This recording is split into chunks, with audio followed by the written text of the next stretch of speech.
Hello, everyone. Welcome into Syntax Bytes, episode 3. I'm a pro streamer. I definitely forgot to unmute my microphone. Today, we are going to be playing Clash of Code and working on a Tauri app. So the app we're working on is called the Syntax Production Assistant. It is used to help publish the podcast episodes. It's a desktop app. It's built with Tauri, Svelte. That's going to be a good time. But before that, we're going to warm up with some Clash of Code. So Clash of Code is a competitive coding game where we all get dropped into the same room and we have to compete to solve the coding problem. And I'm going to go ahead and disable my break timer real quick. And there's different kinds. So there's fastest mode, which is whoever can solve it the fastest gets the highest placing. There's also shortest mode, which is like code golf. And then there's reverse mode, where you are given the inputs and the outputs, and you have to figure out what code to write based on that. So if you are not signed up, head over here. You can sign in with GitHub. It's pretty easy. Thank you again to Spacetime DV for that raid. Sorry, everybody. I forgot to unmute. But we're here now. Good to see you all. Welcome in that random dude and Vintrix and Mark and Soheil and Raccoon. And Shashi and Jeffrey and AV Rumi and Danielle and Vivienne and Danielle, and who's watching on Twitch. We've got Zero Turner and Andrew Lane. Good to see you. And Nahalu and Cesar and El Humim. Welcome in. So let's jump into it. Let's try to write some code. And Phelon, good to see you as well. Now, I think what we'll do is we'll start off with fastest mode, and I'm going to let you use any programming language. So I'm going to use JavaScript because that's my preferred programming language. But if you're watching out there and you like other programming languages, you can choose those too. Now, it's a little unfair because if you use something like Python or Ruby, a lot of times they have built-ins and you can actually solve it a lot faster, but we're going to allow it. Yeah. I don't think I heard. So Andres is mentioning Scott has a story about a beanie. Well, the thing is, this is a brimless hat, right? This is not a beanie. But I don't know. I wear beanies in the winter time, and then when the summer comes around, I can't wear beanies anymore. So I found a brimless hat. I don't know. I sometimes I just don't want to fix my hair. Sometimes I just want to put a hat on. I will say, yeah, it's definitely, I don't know what you would call it. Like, is it hipster to wear a beanie? I feel like everybody's wearing beanies these days. All right, let's write some code. We're gonna do fastest mode. So if you want to join, you can click this link in the chat. We will wait for at least as many people to join as they want to, and then we'll get into it. And what can I do in the meantime? Let's actually do a CodeWars speed run while we're waiting for everybody to get into the lobby. So CodeWars is another place that you can practice programming. We are going to do some 7Qs. So these are fairly easy. But we'll see how many we can do before the timer runs out in 4 minutes. Here we go. Well, actually, I'm gonna show ones that I have not trained on. So these will be 7Q problems that I have never seen before. And I already don't like the name of this one. Minimize the sum of the array.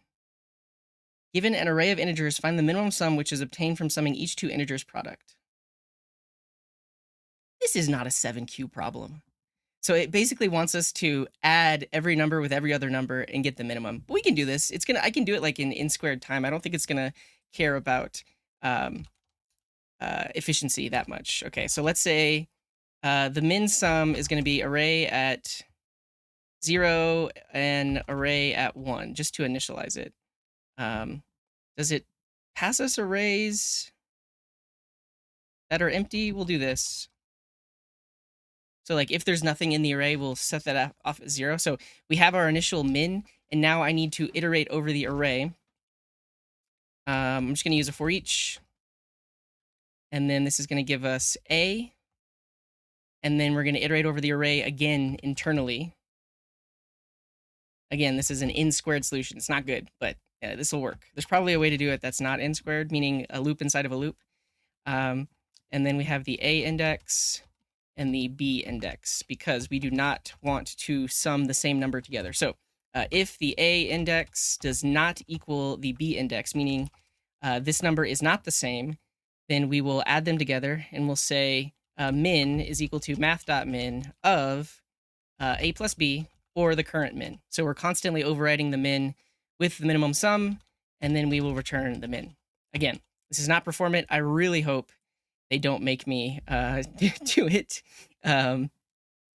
in a more performant way. Okay, should return the minimum expected 5 to equal 22. What did I do wrong? Let's go ahead and log out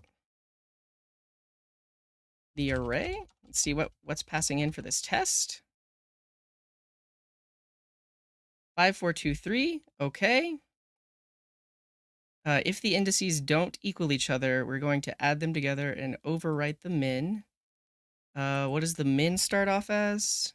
Oh, I think, do I need to wrap this in parentheses? There's probably some weird stuff going on here.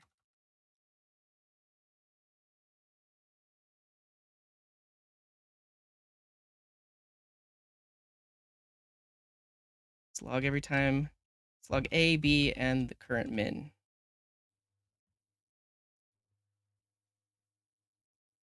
Oh, wait. Minimize the sum of, wait. It's no, we're not looking for the minimum sum. This is not a 7Q. I'm telling you, I'm already struggling.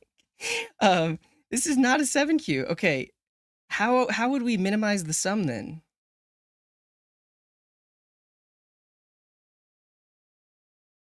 Given an array of integers, find the minimum sum which is attained from summing each two integers product. The minimum sum obtained from summing each two integers product. Oh.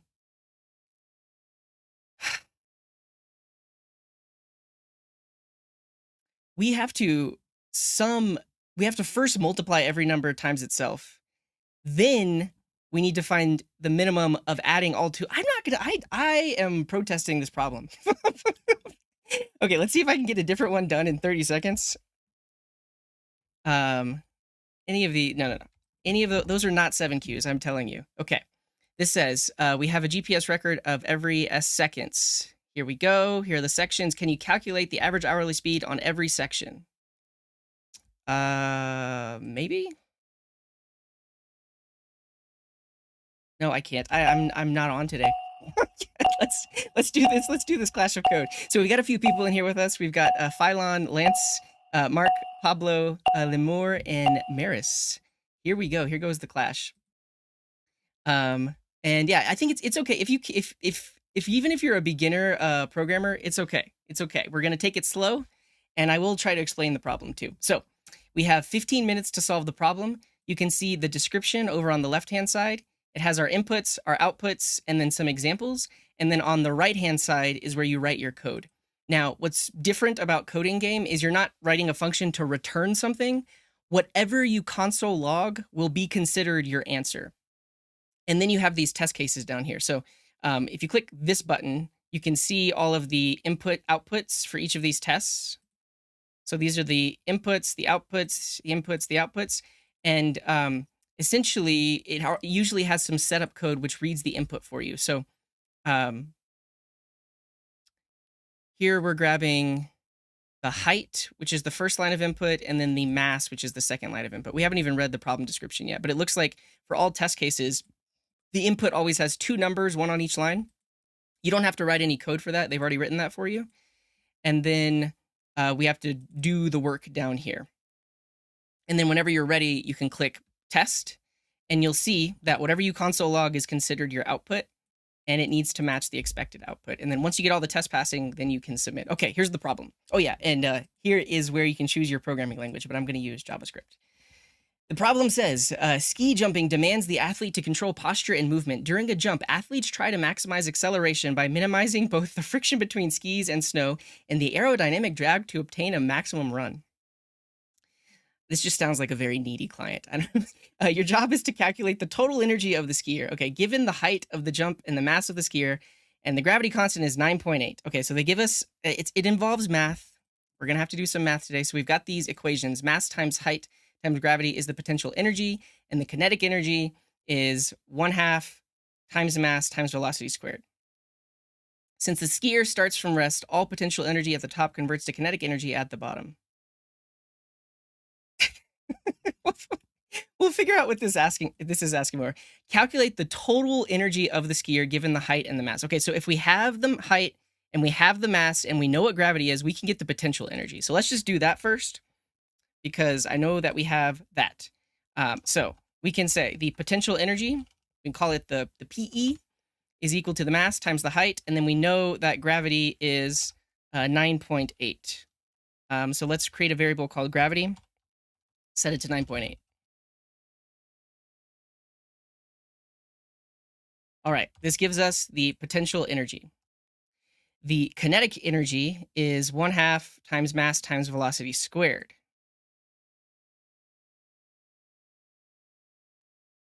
So is total energy just kinetic plus potential? Maybe it is. Well, maybe we'll have to do some Googling and look up physics. Okay, so the kinetic energy is 1/2. Let's do 0.5 times the mass times velocity squared.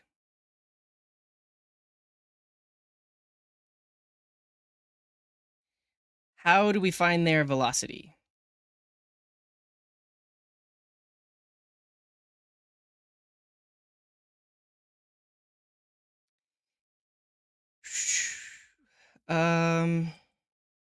I guess I'll just Google it. So given, or I'll DuckDuckGo it. Given mass and height, how to calculate velocity. How to find the velocity. Here we go. Sciencing.com. Multiply the length of time the object has been falling by 9.8 meters per second. For example, if an object has been free fall for 10 seconds, then it would be 10 times 9.8. Subtract your result from the object's initial upward velocity. What? Can anybody in the chat help me? Is anybody figured out the other formulas? I guess Lemure and AV Rumi have already figured it out.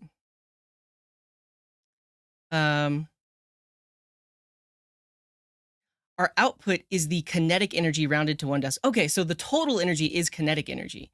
We need to use the potential energy to calculate the velocity. That's what I'm guessing. Use potential energy to calculate velocity. How to calculate speed given potential energy and mass. That's what I want.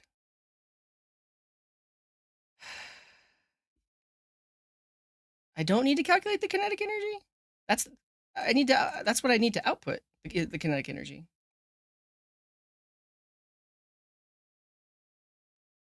The potential energy equals the kinetic energy?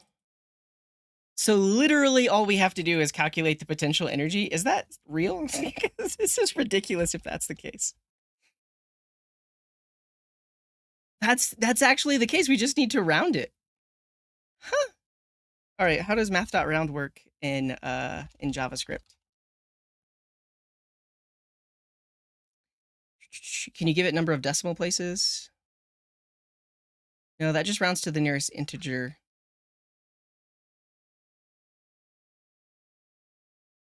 And this wants us to do what? Rounded to 1 decimal place.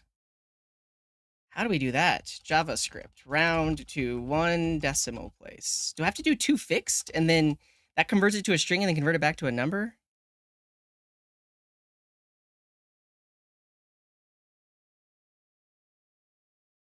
Yeah. I mean, we could use 2 fixed. Can you tell that I don't like maths? I mean, I have a minor in math. Okay. Here we go. Here's our answer. That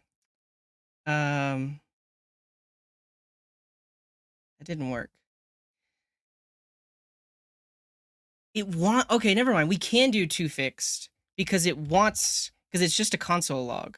We'll use 2 fixed. So you can say number, 2 fixed, and say we want 1 decimal place. That should actually do it because it's just a console log anyways. Yeah. That took me way too long, but there are lessons to be learned here. There are lessons to be learned here. Yeah, and congrats to a super secret name who says, I did the thing. Yeah, that's awesome. That's awesome. We did the thing. And Mark says, I did a hacky thing where it would only work 50% of the time. Yeah, so yeah, it didn't have to be a number. Okay. But here are our learnings for that specific one. First of all, understanding the problem is like 80% of the battle. I mean, I guess maybe you might say it's half the battle. It's like really understanding what they're even asking for is huge, right? And in that case, they literally gave us the formula, and that's literally all they wanted. The wording was just a little convoluted. And also, in this case, I wasn't as familiar with the problem domain, right? So this has to do with physics. I haven't done physics in many, many years. And in this case, the potential energy is literally all we needed to calculate. This was a very easy one, but it actually took me 7 minutes to solve. But that's okay. We'll wait for other people to keep clashing, and then if you have solved it yourself, click the share code button so I can actually show your solution with the world. And now I want to redeem myself. I want to do at least one Code Wars before this time is up, before this clash is up. Hard coded the decimal place. Is everything 0.0? Honestly, those 7 Qs really got to me. I'm actually just gonna try to do a 6 Q, which is supposed to be harder. Most completed and things I haven't trained on.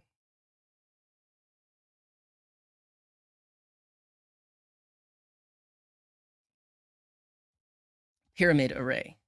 Write a function when given a number greater than 0 returns an array of ascending length subarrays. I could do that in my sleep, I think. I don't know. Okay, so we need the result array. We just have a single array. So we want to return for every number, we want to return a new array. So I actually want a map. I'm going to do a map, but I need an initial array that is of the length of the pyramid. So I'm going to use array.from, pass in the length as n, and so this is going to create an array of length n. So if n was 3, we would get an array of length 3. And then this also accepts a map function, which gives us the value, which in this case is going to be undefined, and the index. So the index is going to be 0, 1, 2. We want to add 1 to it and create an array that has that many elements in it. So we can use array.from again. So I can say array.from. Let's actually call this length so it'll be easier to write. Pass in the length. This is going to give us an array of length plus. Actually, we need it to be +1. I'll keep it as I, because length is I plus 1. So when I is 0, we'll have 1, and then we want to fill this array with oh,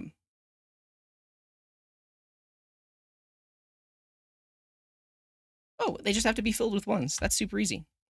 And this one line of code will do it first try. I have totally redeemed myself. There we go. I know how to program. Sweet. Let's get back to Code Wars. Not Code Wars, Clash of Code. So let's see how Lemur did it. It looks like everybody watching is mostly a JavaScript developer. And we have one PHP developer. All right. Yeah. What's up, the Sneaky Crow? Yeah, we'll be working in an app that is Tauri v2. That is correct. What's up, Andre? Welcome in as well. All right. Let's see Lemur's answer. They solved it in 2 minutes and 31 seconds. Yes, that's it. Honestly, I think because everybody solved it in JavaScript, we're going to see some very similar answers. Maybe I can point out some differences, like they technically used let here, didn't have to, because you could use a const. That is the case. And thank you, the Sneaky Crow. Thank you for that follow.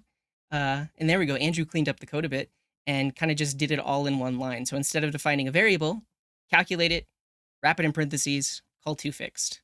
I'm curious if anybody didn't use toFixed, and we'll see how that got them. So Womble Woo Look at this. We've got some enterprise level code. They wrote a function. Calculate kinetic energy. It takes in the height and the mass. And then we calculate the potential energy, which we learned is the kinetic energy.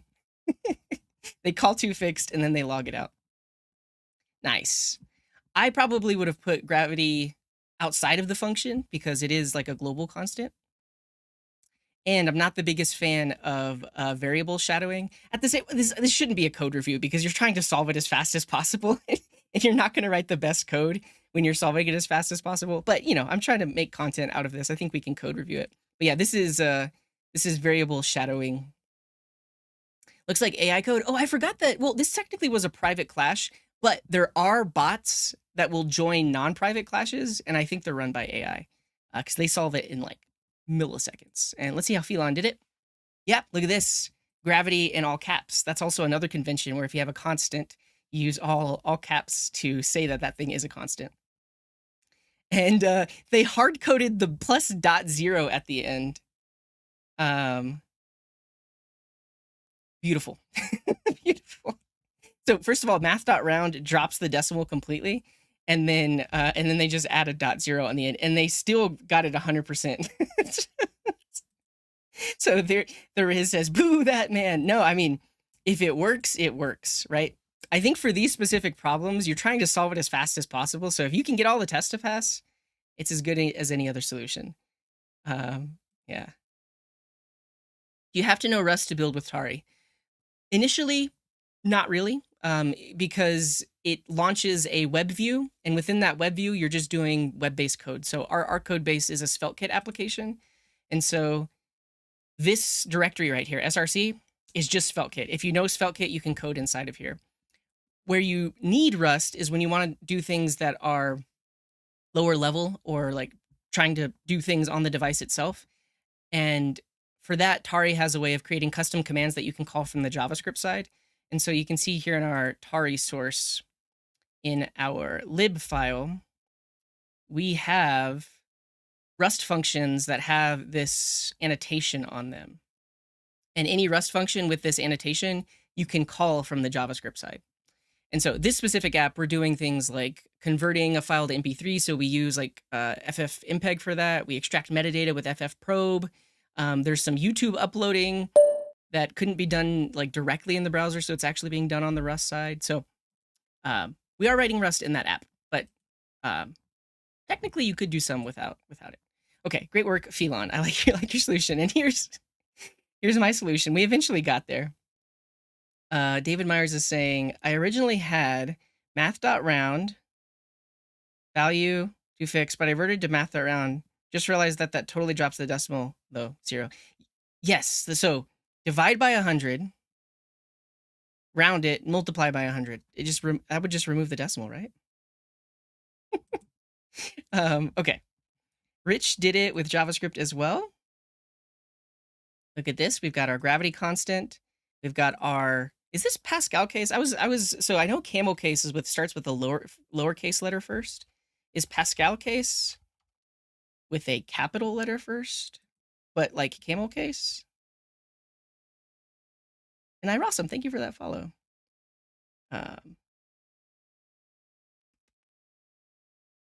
Yes, so Pascal case is camel case, but it starts with a capital letter. So look at that.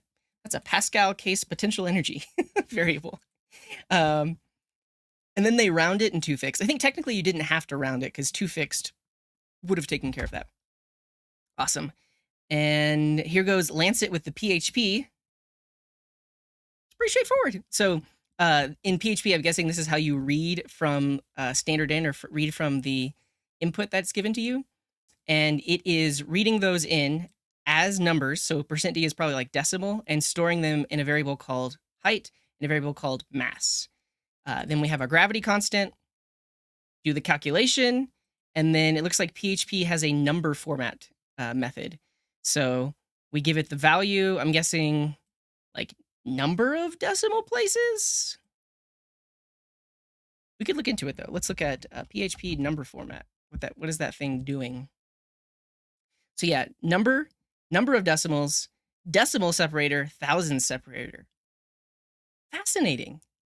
I would think that you would always want the decimal separator to be a period, but maybe not. Maybe there are some locales where you don't use periods for the decimal, and so their number format kind of like takes that into account.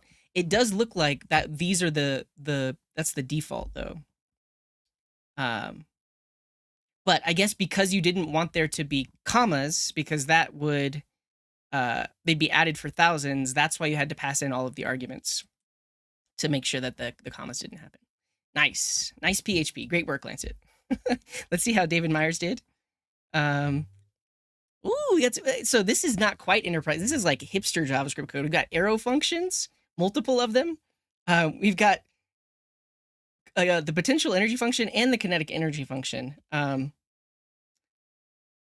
But the kinetic energy function is not used. I'm guessing they were probably reading through the problem and kind of like writing this out as they were reading it, and then finally just realized that they didn't need it. Yeah. Oh, that's good to know. Yeah. Vivian is saying in Sweden we use commas, but not in programming. So it would make sense. So like number format potentially would use commas to separate the decimals, like for displayed values, right? Not in programming. Hipster JavaScript code, yeah. And Scandinavia uses comma as a separator too. I see. I'm building an app with Nuxt, and I want to distribute it as a mobile app too. I'm afraid Tauri introduces overhead or makes me learn Rust. It actually does, and honestly, that's one of the biggest pain points for me when I was building the app, because I built it with Scott from Syntax, and we did it in a week because it was a hackathon. And I mean, usually during a hackathon, you're trying to just get stuff done. And so when I'm trying to get stuff done, it's very hard for me to like sit down and learn a new programming language. But you definitely do have to learn Rust. You should look into Quasar. So Quasar is quasar.dev, I think. It's built on top of Capacitor.js and allows you to do cross-platform. It also allows you to build like desktop apps too. So let's see.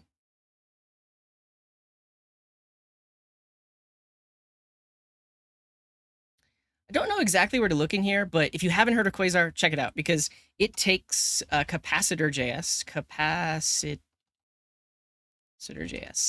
which is kind of like the successor to Cordova, where you can build hybrid mobile apps and desktop apps, where the mobile app literally just has a web view and your app is running inside of that web view.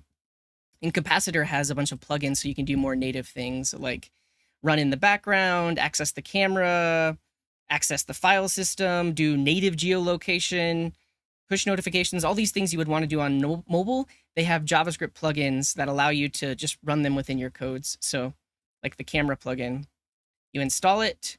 You have to do potentially some specific stuff if you're targeting iOS or Android, but then the actual code that you write is just JavaScript code. You would actually like import this into one of your Vue components, and it would do the native stuff. But that's Capacitor. That comes from the team that did Ionic. But you don't have to use Ionic to use Capacitor. Ionic is kind of like the component library that lets you style things to look like iOS or look like Android, depending on where the code is running.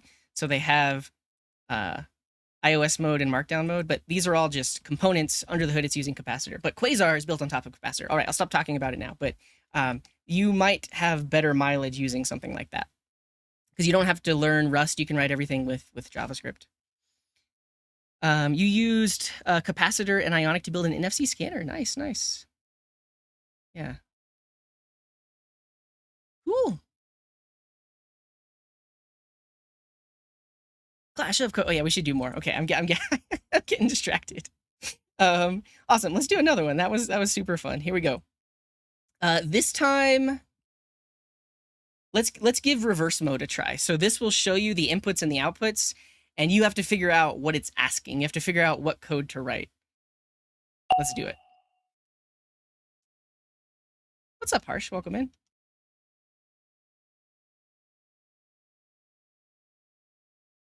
Yeah, Paolo, are you out there? We're starting. Technically, we have 4 minutes till it starts. We'll give Paolo time to join because I think they wanna hop in. Let's go do another CodeWars in the meantime.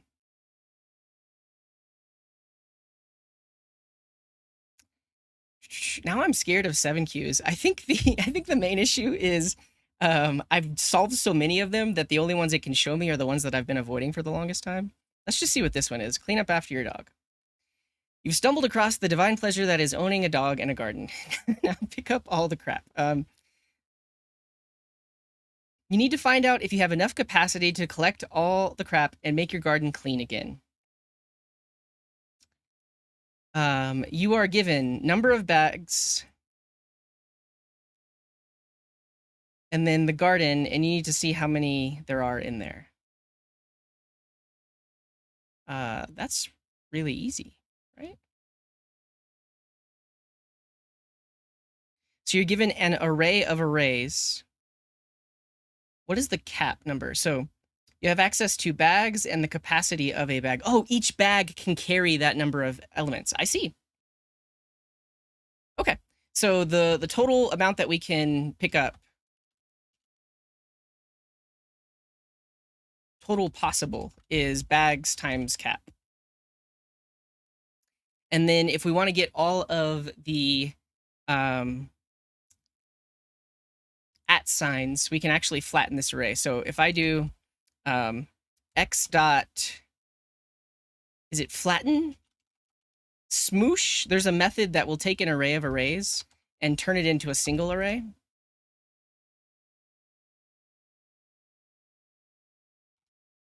It's just flat. Yeah, this is what we want. So dot flat is going to turn that array of arrays into a single array. And then I want to count every single at sign that's in there. What's the best way to do that? Oh, let's join it all together into a single string, replace all of the underscores with nothing, and then grab the length, because that will be how many at signs there are. And if that length is less than the total possible, we're done. First try. No. Expected false to equal clean. Okay, so we need to give a different output. So if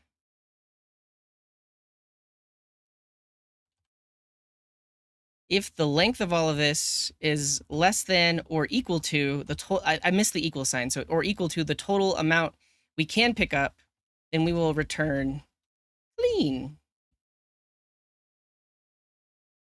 Oh, we have to watch out for the dog. There's a bunch happening here. I don't think these tests test for that. Okay, so let's actually do this.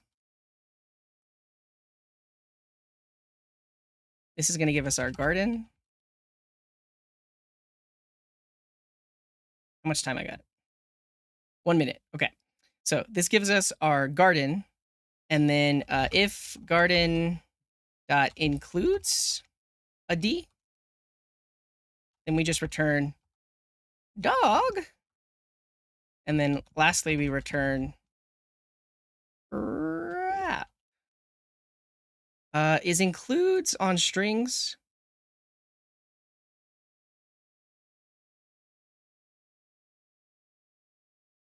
Let's log our garden.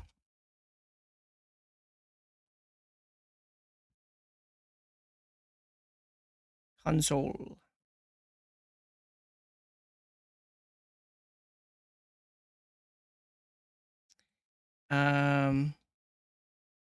It didn't replace our underscores. Is it? Oh, it's like a weird Unicode character.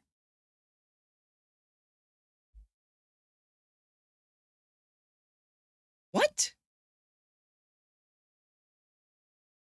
Oh, you're right. I need replace all. Thank you, Phylon. Replace only replaces the first occurrence.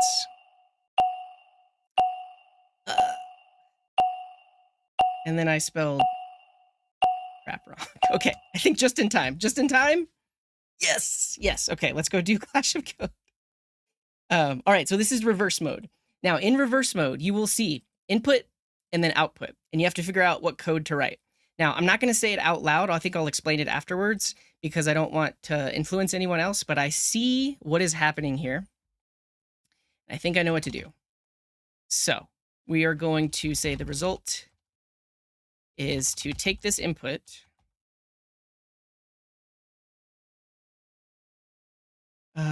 split it on spaces, and then,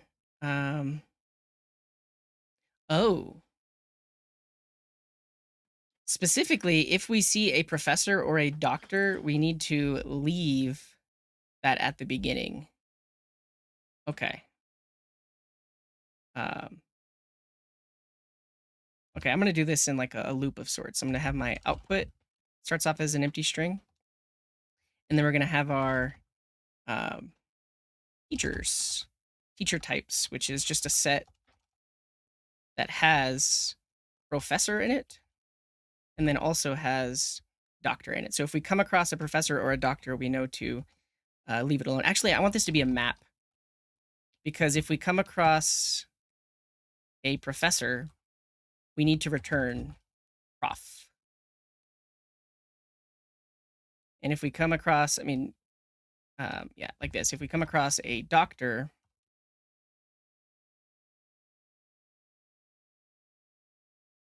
we return doctor.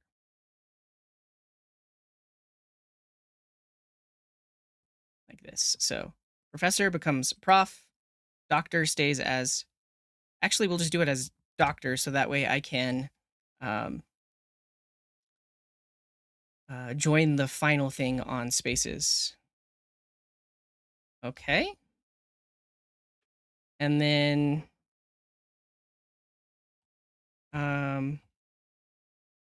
if result at 0, we'll say this, if result at 0, if the first thing in there is in the map, so we'll say if teachers has that first result. Why did I choose a map and not a 2D array? Because I want to use this has method. This has method will return true or false if it's in there. So if it's in there, then our output, we are going to add the map at that. Cool. And actually, let's call our let's just make our output and we can do it like this. I'm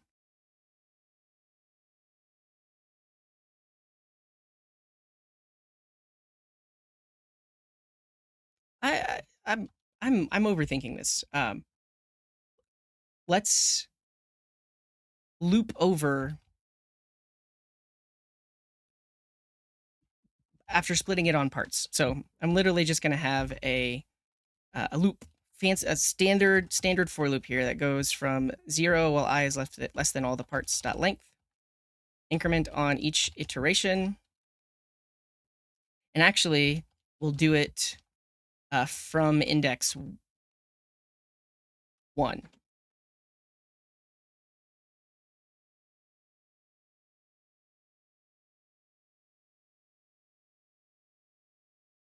So if the first thing in their name is either professor or doctor, we're going to push in the abbreviation. Otherwise, we are going to push in the first letter of that specific item. But we'll say parts at 0 at 0. And I renamed my variable, so this needs to be parts now. Okay. Split the input. If the first element is a professor or a doctor, push it into the array with their abbreviation. If not, just push in the first letter. And then for every other one, push in the first letter at index I. Okay, and then the final answer is going to be the whole thing joined together on periods with one more period at the end.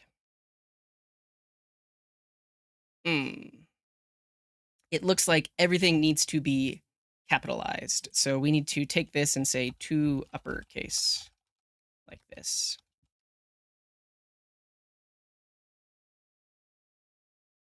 Sweet. Done. 6th place, not too bad. not too bad. How's everyone else doing out there? Yeah. Oh, thanks, Scott.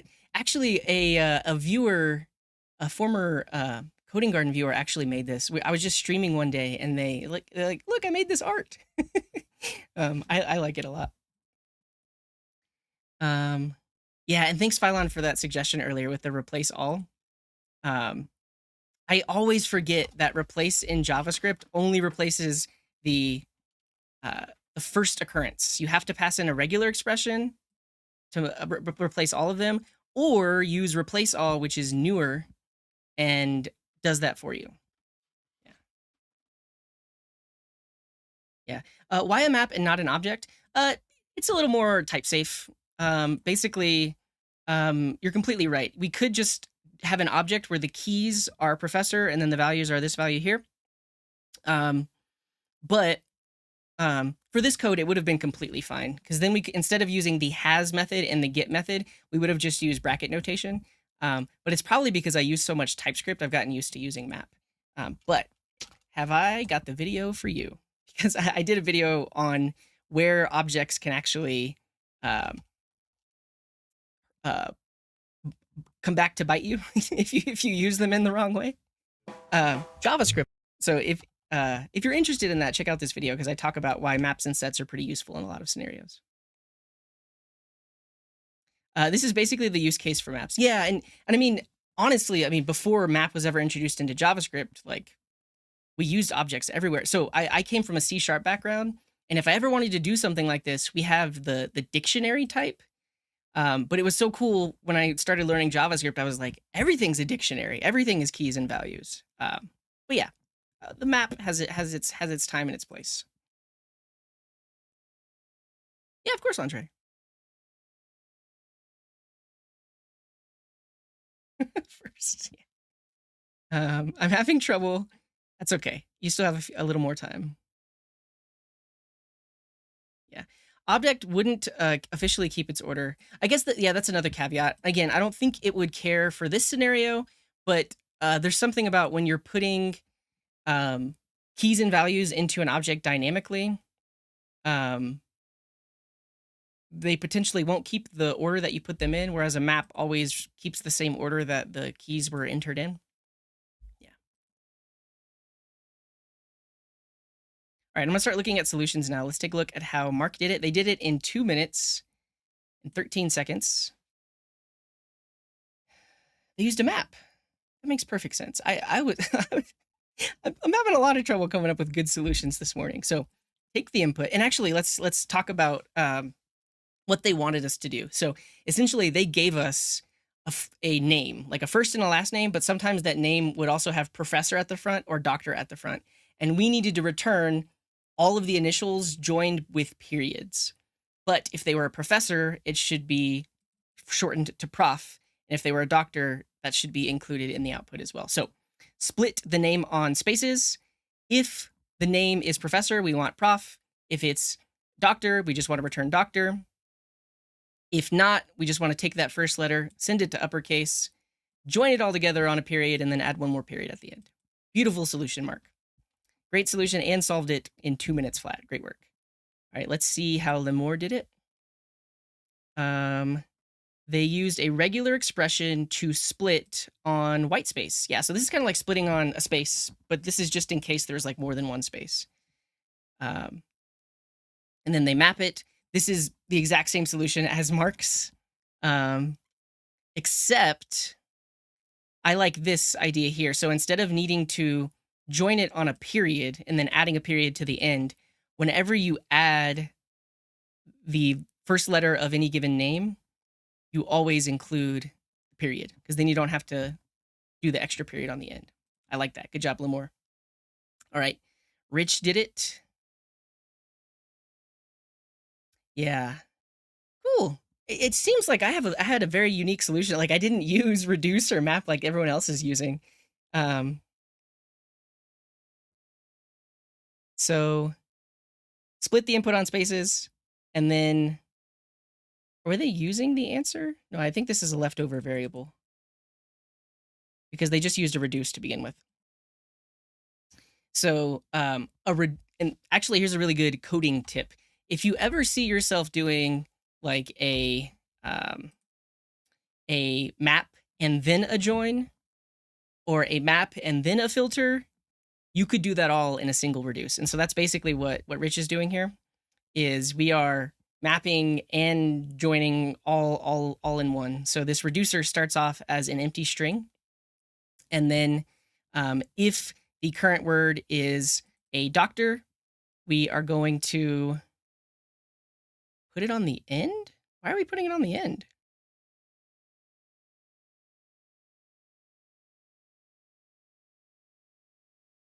Because it's always going to be at the beginning.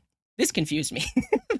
But the only time this code is ever going to be hit is if accumulator is an empty string. So this is like saying empty string plus thing, but thing plus empty string would have done the same thing. Yeah, completely fine. Okay, so the accumulator now starts off with doctor or professor. Okay, then this returns and this gets called again. Now the accumulator is either the first letter of their name with a period or doctor or professor, and then we get the next word. And so after the next word, it's probably just going to run this code that says take the current string and then append the first letter of the current word plus a period to it. And then repeat, repeat, repeat. So this one reducer is generating a string. And what's nice about this is it's a single iteration as well. In one iteration, we generate the output, versus if you use a map and then a join, technically that's one iteration to map over everything and then another iteration to join it all back together. So technically this would be a little bit more performant. Yeah. And Paolo is saying reduce plus or a thumbs up or thumbs down. It depends. I think it depends on your team, right? If you're working with others that use reduce all the time and everyone's really familiar with it, go for it. But a lot of times reduce can be very hard to read, and there's a lot of cognitive load to break down what this thing is actually doing. Whereas if you see like a sequential map, filter, join, it's a bit easier for at least my brain to understand what's happening. Whereas a reduce, I kind of have to read the code to figure out what's happening. So, yeah.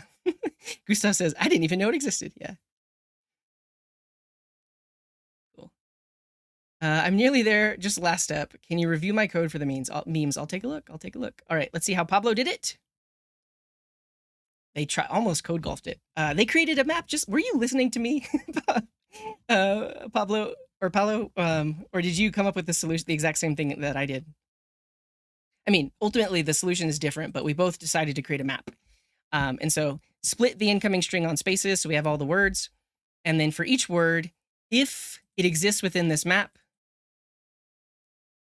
then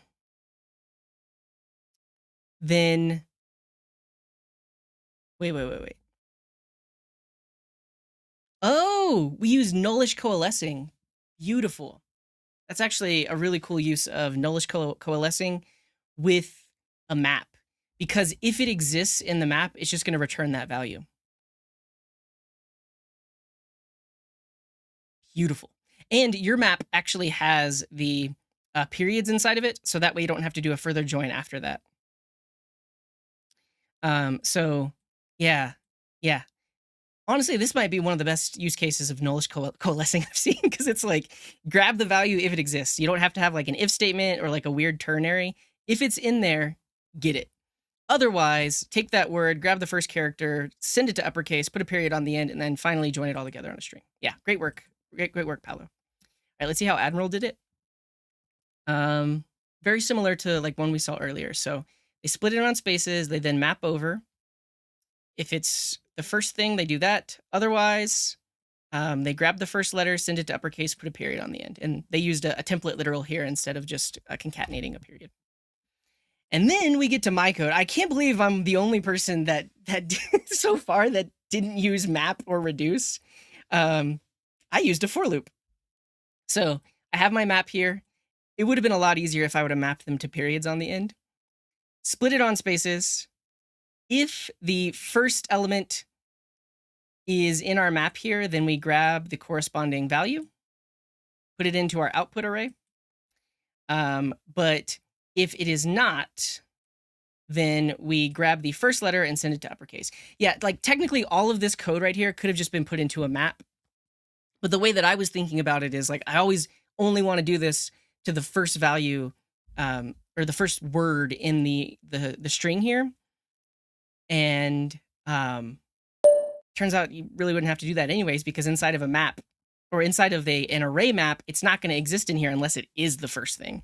So yeah, all of this codes could have just been inside of a map, and then it would have cleaned up this. We wouldn't have need this loop here. Because then basically I look at the first thing, and then after that, I look at every other word after that, and I know that it's not going to be a starter. So I can just grab the first letter and send it to uppercase. Great. All right, Lancet with the PHP. Ooh, okay, let's break it down. Their function is called getInitials. It takes in the name. A professor becomes a prof. A prof becomes a prof. A doctor becomes a doctor, and a doctor becomes a doctor. So they might have just added this. So I'm guessing this is an associative array. This is a map. It maps from one value to the other. And I'm guessing they wanted to make sure that the input could have also provided like the abbreviation, and they wanted to make sure to handle that. But this is their map that says, given this value in the input, it's going to be this value in the output. This is one of the greatest things about PHP is they have an explode function. So the explode function in PHP is the split function. So explode this string on spaces, and then we get an array with each of the words. And then we have a little for each here. So for each words as index and word. Some weird syntax here, but this is kind of like a for of loop in JavaScript, because this gives us the index value, and then this gives us the actual value inside of the array. Cool. Then we've got some weird stuff going on here. So UC words, string to lower. So send it to lowercase and then uppercase? Is that just a built-in function to do uppercase? Uppercase is the first character of each word in a string. Wow. That's like title case. So that just uppercases the first letter. Fascinating. And then if we're on the first word and the word is in this associative array. So isSet is, I guess, a built-in method to work with associative arrays. isSet. Check. Determine if a variable is considered set. That means if a variable is declared indifferent than null. Wait. Oh, no, never mind. You can just use bracket notation. So using bracket notation is how we reach into this associative array. So we reach in with the word, and if it is not undefined, so that's what isSet is doing. It's saying if, yeah, it's a not null check. If it is not undefined, then we actually use the value that we looked up in that associative array. Yeah. Cool. And then otherwise, we just grab the first letter, send it to uppercase, put a period on it, and then, so they have explode to break it apart, and then they also have implode to bring it all back down together, bring it all back together. Fascinating. Great work, Lance. That was fun to see some PHP code. Are there going to be more videos in the Self-Host 101 series? I don't have any planned right now, but maybe eventually. We could potentially do maybe even just a Q&A follow-up where maybe I get some questions ahead of time, try to answer them. All right, let's see how Womblewoo did it. And so this is a super secret name over on Twitch. Don't ask me why I made a class. I just know I did because I wanted to. So here is our enterprise solution. We've got we read in the line. We then have a name formatter where you pass in the name. There's a process message function, and then a get formatted message function. So this is OOP, object-oriented programming. Fascinating. And so some of the fields on this class are the message itself, whether or not they're a professor, whether or not they're a doctor, and then ultimately the formatted message. So when they call process message, that is going to do the actual work, right? Split it on spaces. See if it is a professor or a doctor. And then they have a format title and name function. So shift it from the incoming array. So this array is going to have every word in it. And when you call shift, that'll remove the first value in the array. And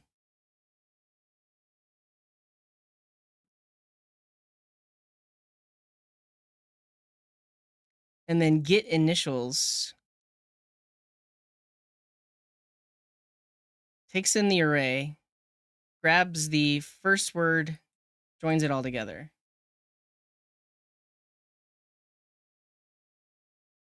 Well, why is it of like length 1?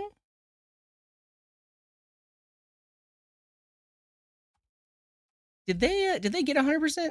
Yeah, they solved the problem. Okay, I'm not gonna look at this too much longer, but I think they purposefully made it like a really convoluted solution, like an enterprise level solution. It's fun. It's fun. I will say though, this part here where we're calling format title and name, I don't like the fact that, so I mean, this is object-oriented programming. You can do what you want, but technically this is like a side effect. Like we are defining the variable in this method and then actually modifying it inside of this function, which I don't like. Because that value was not defined inside of here. And the other thing is you're removing it, but you're not doing anything with it. That's what confused me. Is yeah.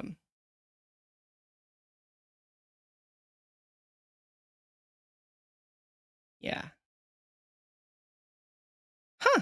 Okay, great work, Wambawoo. Super secret name.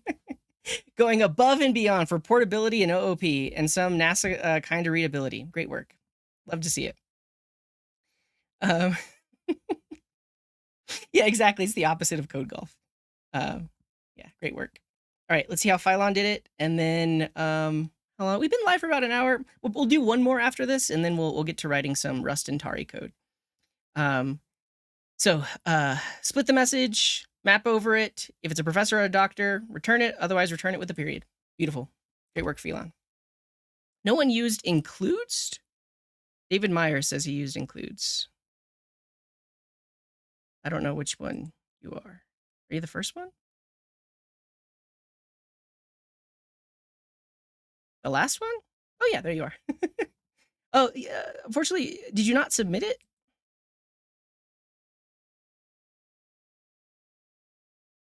Yeah, you got 0% for some reason. Honorifics. Oh, you ran out of time? No, that's okay. I had no idea that these were called honorifics. That would make sense.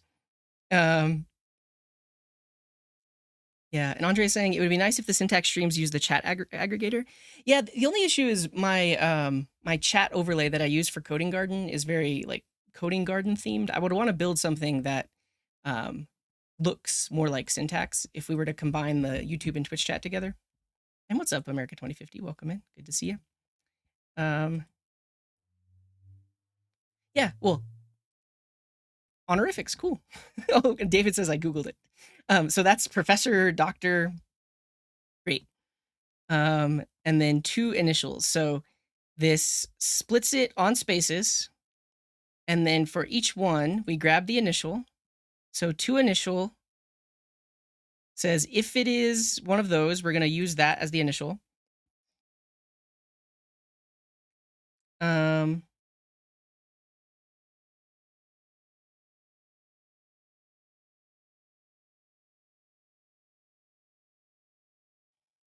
Fascinating. I think this was extra code right here because you're converting an object into an array and then using the includes method.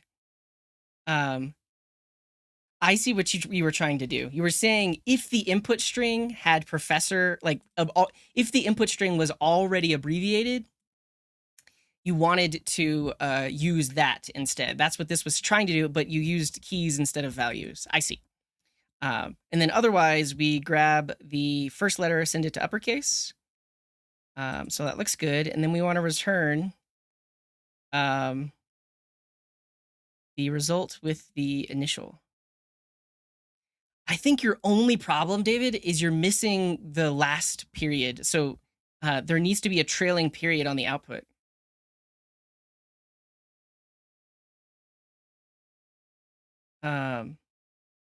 Yeah, okay, I see what you're saying. Well,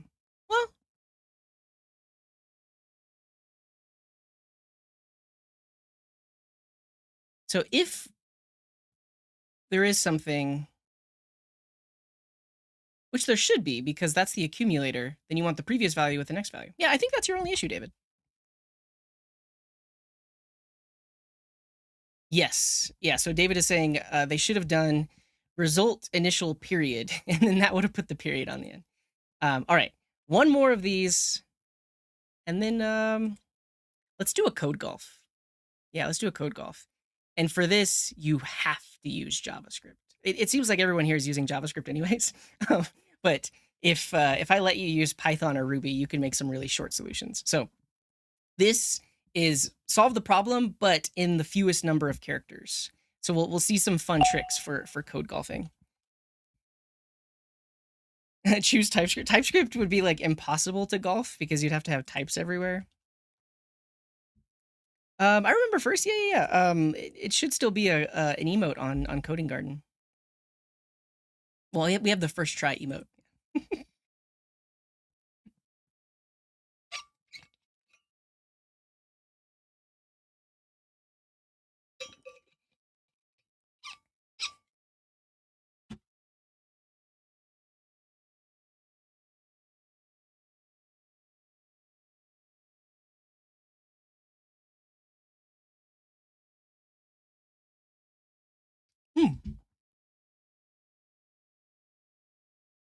Okay. Vanilla JavaScript confuses me nowadays. Yeah. I think for me, it doesn't. I like TypeScript more now. Like I honestly have used TypeScript so much. I'm even using it in like one-off projects that typically I would have just used JavaScript for, but yeah.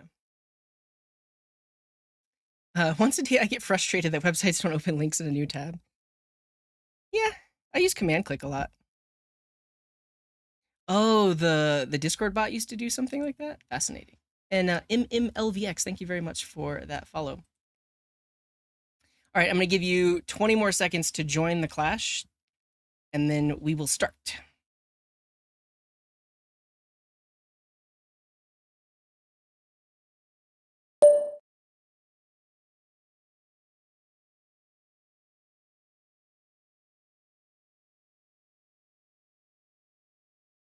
Yeah, if you have a mouse with a middle click, that will open it in a new tab too.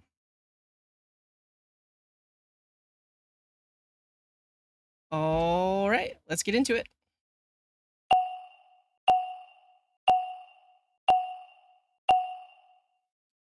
All right. This is shortest mode. So technically, you can use all 15 minutes to make your code as small as possible. And so if you're just seeing Clash of Code for the first time, problem description is on the left, code is on the right, and your code size is right here. And you want this number to be as small as possible. The person with the smallest number wins. If two people tie, whoever got it done in that number quicker also win, or win instead. And comments count. Check this out. If I remove these comments, my code size is gradually going down. So you don't want comments. Also, this is JavaScript, so you don't actually need to use const, let, or var. And you don't need to use semicolons. And you don't need to use spaces in between like equal signs like this. And we don't need that or that. So those are just some hints as to how to make it as small as possible. Typically, what I like to do is just solve it first, then gradually make it as small as possible, because it's really hard to code in like a small way. Yeah, but what's up, Stony Eagle? Welcome in. Oh yeah, good point. Oh no, it's a good thing to bring up.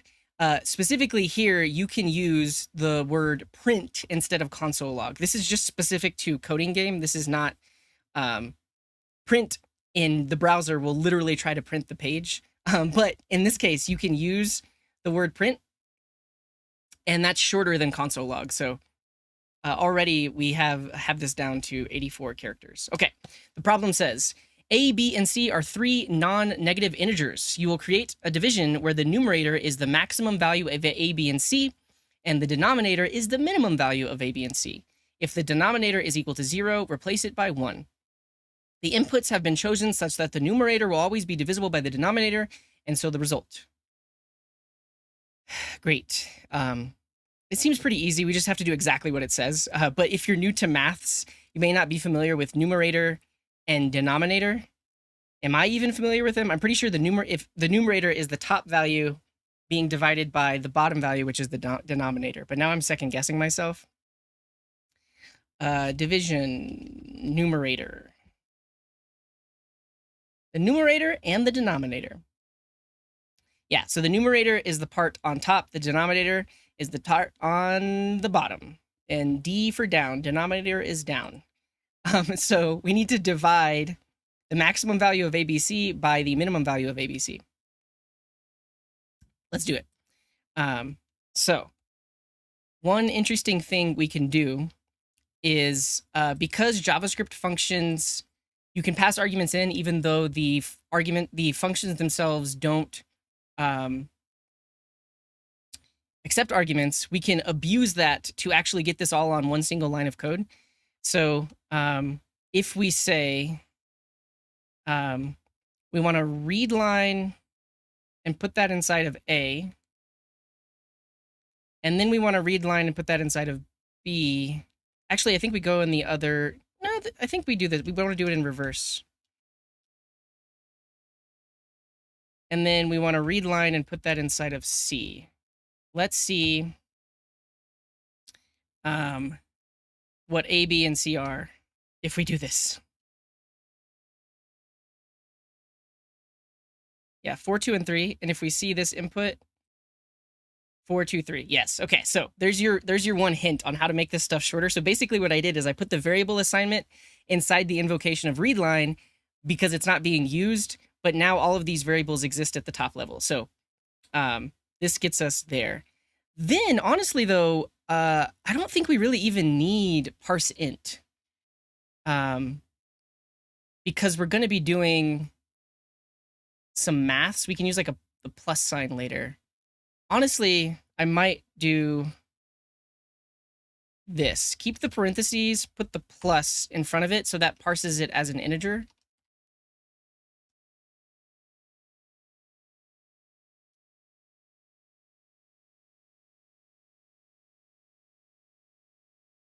Yeah, okay. So that gives us 3 integers, A, B, and C. The other thing we could do, I said I wouldn't shorten it until we actually do it, but the other thing we can do is we can actually change readline to be the letter R. So here we can say, actually, we just do it on the first line. Say R is equal to readline, and now we only have to call R here.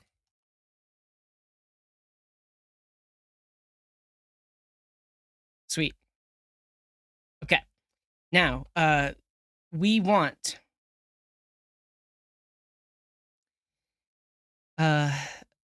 the maximum value of A, B, and C. So we could just do math.max A, B, C.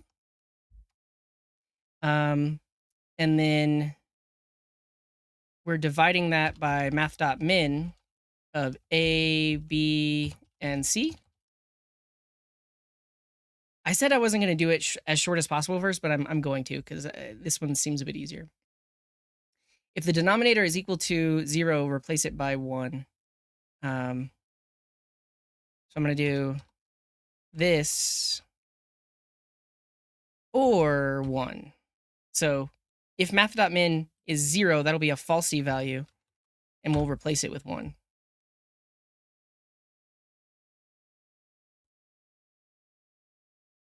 That's it. Then we want to output this.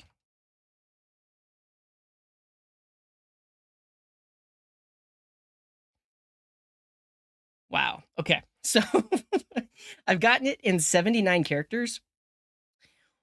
One thing is, if I were to put ABC into a list and then spread it into math.max, would that be shorter? Oh, and what's up, Oscar? Oscar is suggesting m equals math. Is that going to be shorter? Print in JavaScript will literally open up the print dialog. But yeah. Paragraph counts as a character on coding game. Yeah, I think any new line is a character. Watch. So right now we're at 79. It's 78 if I put it on the previous line. But to put it on the previous line, I would need to put a semicolon, which makes it back at 79. All right, right now we're at 79. If I make m equal to math, is it shorter than 79? No, it's longer. It's longer. Yeah, that's extra characters, technically. But the other thing I wanted to do is if I took ABC and then put that into like some values, like V, and then we spread that, is this going to be shorter?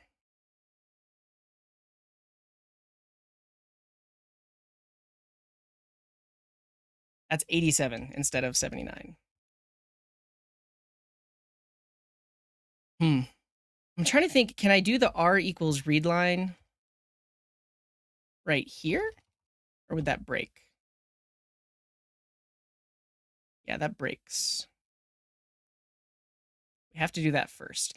The other place I could potentially get rid of characters is all of these parentheses.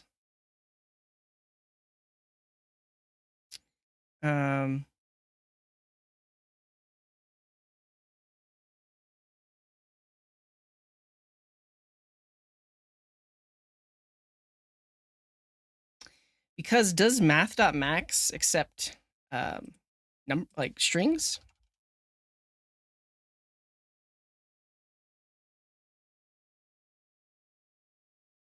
It does. It coerces for us. So we don't need to even parse these as numbers.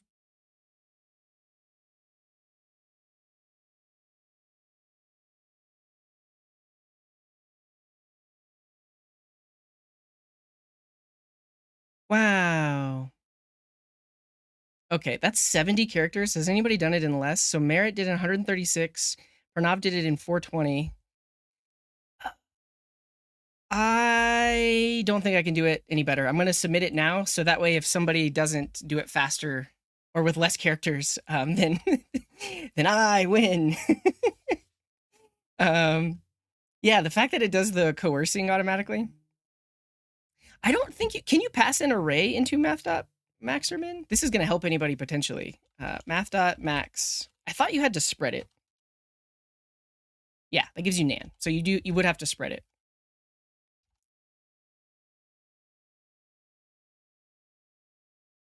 Yeah. Didn't know the short rule? Yeah, well, it's only certain ones that we attempt. Say you have to do it in the shortest number of characters. This is the first one we're doing like that. It's also called code golf. There are actually code golf competitions where people they have a prompt for a specific kind of program and they try to solve it in the smallest number of bytes or the smallest number of characters. It is a recreational computer programming competition. But it's fascinating to see, like, yeah, so this is code that prints the first 1,000 digits of pi. And it's using a programming language called GolfScript, which is purposefully very terse and short. But people try to golf in like all programming languages. So that's what we're doing right now. We're playing some golf. Yeah, so while we're waiting for everyone else to submit, I can explain the project that we're going to work on today and how it all works. So this is called the Syntax Production Assistant, and it is built on top of Tauri.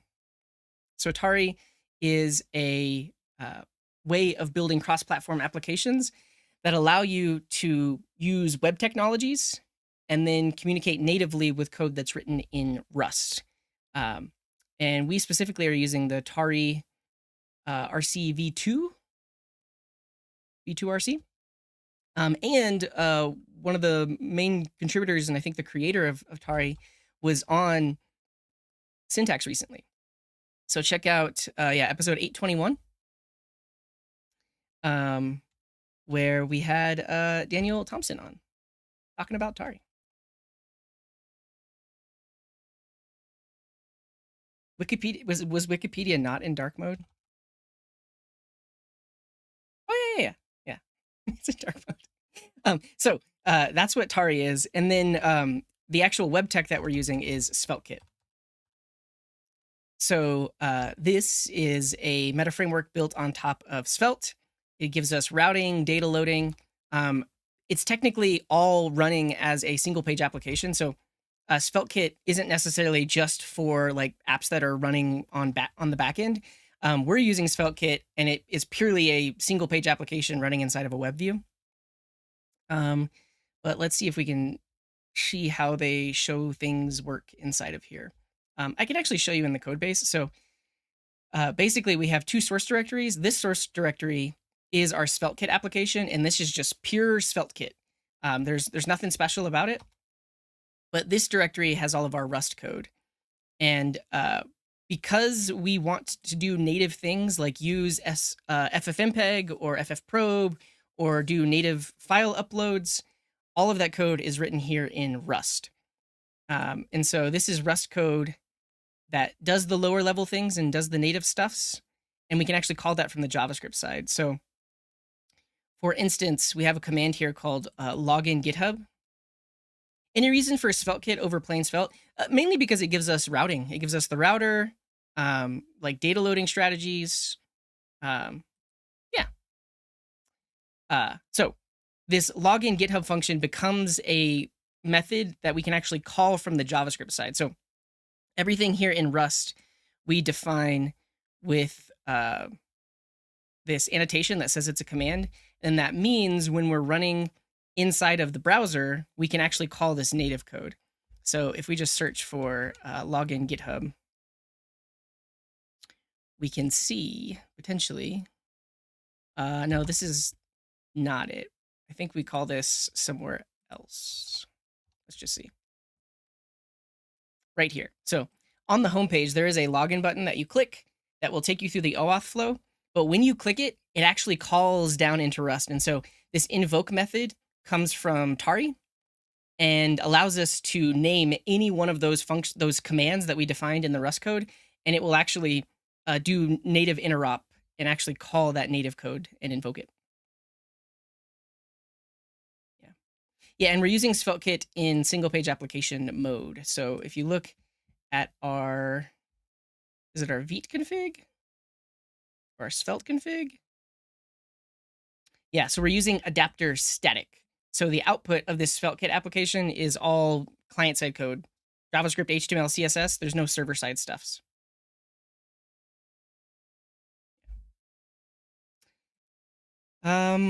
Cool. Let's look at everyone's solutions for this. Oh, dang. David Myers got it in 68 bytes. They beat me. They beat me by 1 byte. Oh, yeah. And we are using Svelte v5. We should pull up the v5 documentation.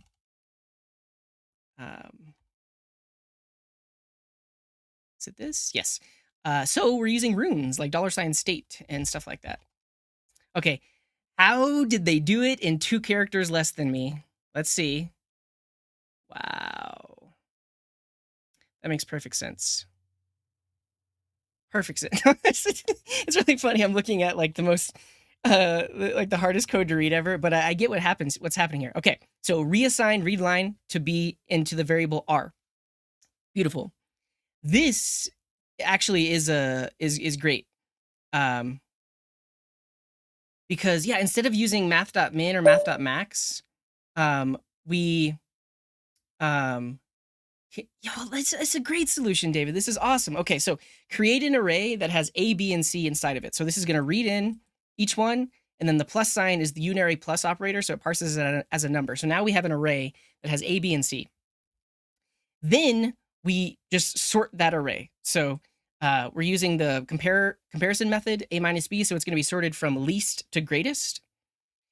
And this now gives us an array of length 3 that is in sorted order from least to greatest. And then we can use destructuring on the left-hand side to grab the lowest value after sorting, ignore the second value, and then grab the highest value, which is going to be the last value in the array. So that gives us our denominator and our numerator. And then from there, we just divide in by the denominator or 1. The other aspect that you see David doing here is putting everything on the same line with a comma. So this right here is technically the comma operator, and it lets us do multiple things on a single line. So it's actually executing that, then it's executing that, then it's executing that. Technically, if you just put these on new lines and got rid of the commas, it would behave the same way and be the same number of characters, but this is a way to like shorten things up and do it in a single line.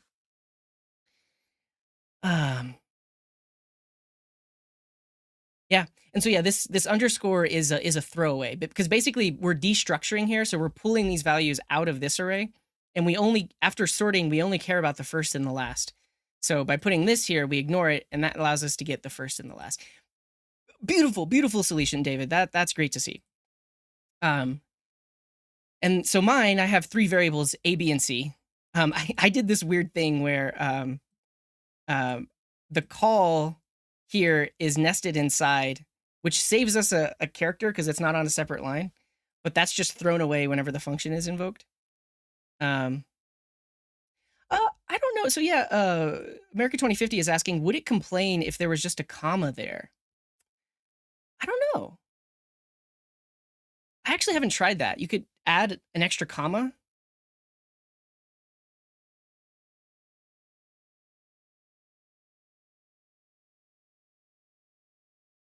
I don't know. Well, if you remove the underscore, then in becomes the second value in the array instead of the last value in the array. That's the main issue. But yeah, 3 values, A, B, and C. Grab the max, grab the min. If the min is 0, then it becomes 1. All right, let's see how Phylon did it. They also did it in 70 characters. They came up with the same solution as me. Well, did they? Yeah, I guess they saved a character by putting m equals math in there. Did I do that? No, it's the same number of characters. Fascinating. All right. Let's see how Limor did it. Yeah, so having to put each of these on a new line is making you have extra lines of code. Yeah. What's up, Builder Boy? I'm doing good. Yeah, we're just finishing up with Clash of Code. This is the last one we're gonna do today. But yeah, thanks for joining us. Cool. Yeah. And then Womblewoo. Whoa. Okay, so A is math. B, C, and D is an array of length 3 that's filled with nothing, and then we map over it, read each number in, parse it as an integer. So this is going to give us an array of all 3 things read in. And then after that, we do the codes here. Okay. Yeah, so instead of needing to call readline 3 times, they just create an array of length 3, which allows them to call readline 3 times. All right, let's see how Maris did it. Yeah, I don't think they tried to shorten it. They kind of just solved it. Can the sort method work without the plus? That's what Oscar is asking right now. Maybe. Yes, it can.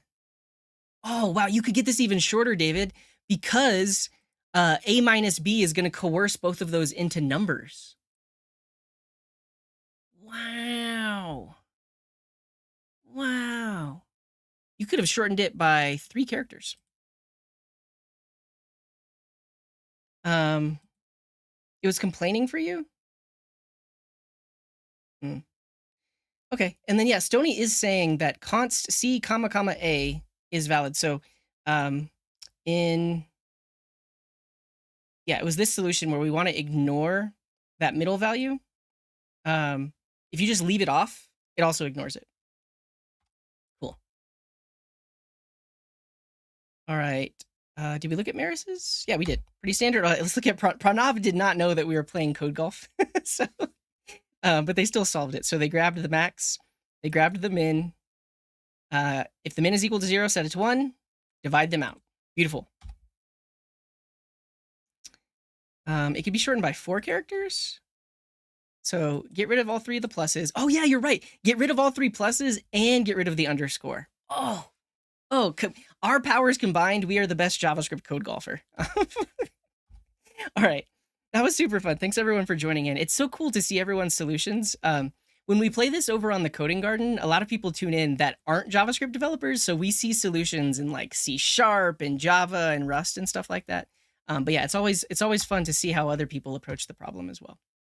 Okay, I'm going to take a quick 5-minute break, but when I come back, we are going to work on the Syntax Production Assistant, which is a Tauri app built with SvelteKit, and we're specifically going to be looking at some issues here that our producer Randy opened up.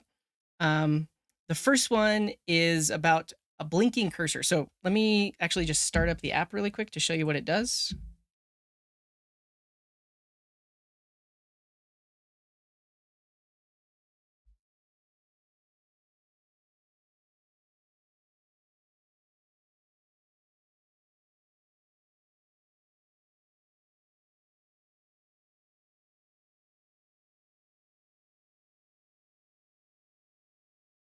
Okay. So I can run pnpm run Tauri dev. This will spin up Tauri, and then Tauri launches a web browser, launches a native UI that has a web browser inside of it. So this here is our native application, and you can see that it has all of my projects inside of it. We probably need to disable selection on this main page. And, oh, I don't have the latest code. Let me grab the latest code, because I do believe that got merged into main. And these are all the fixes that I made last time. Yeah.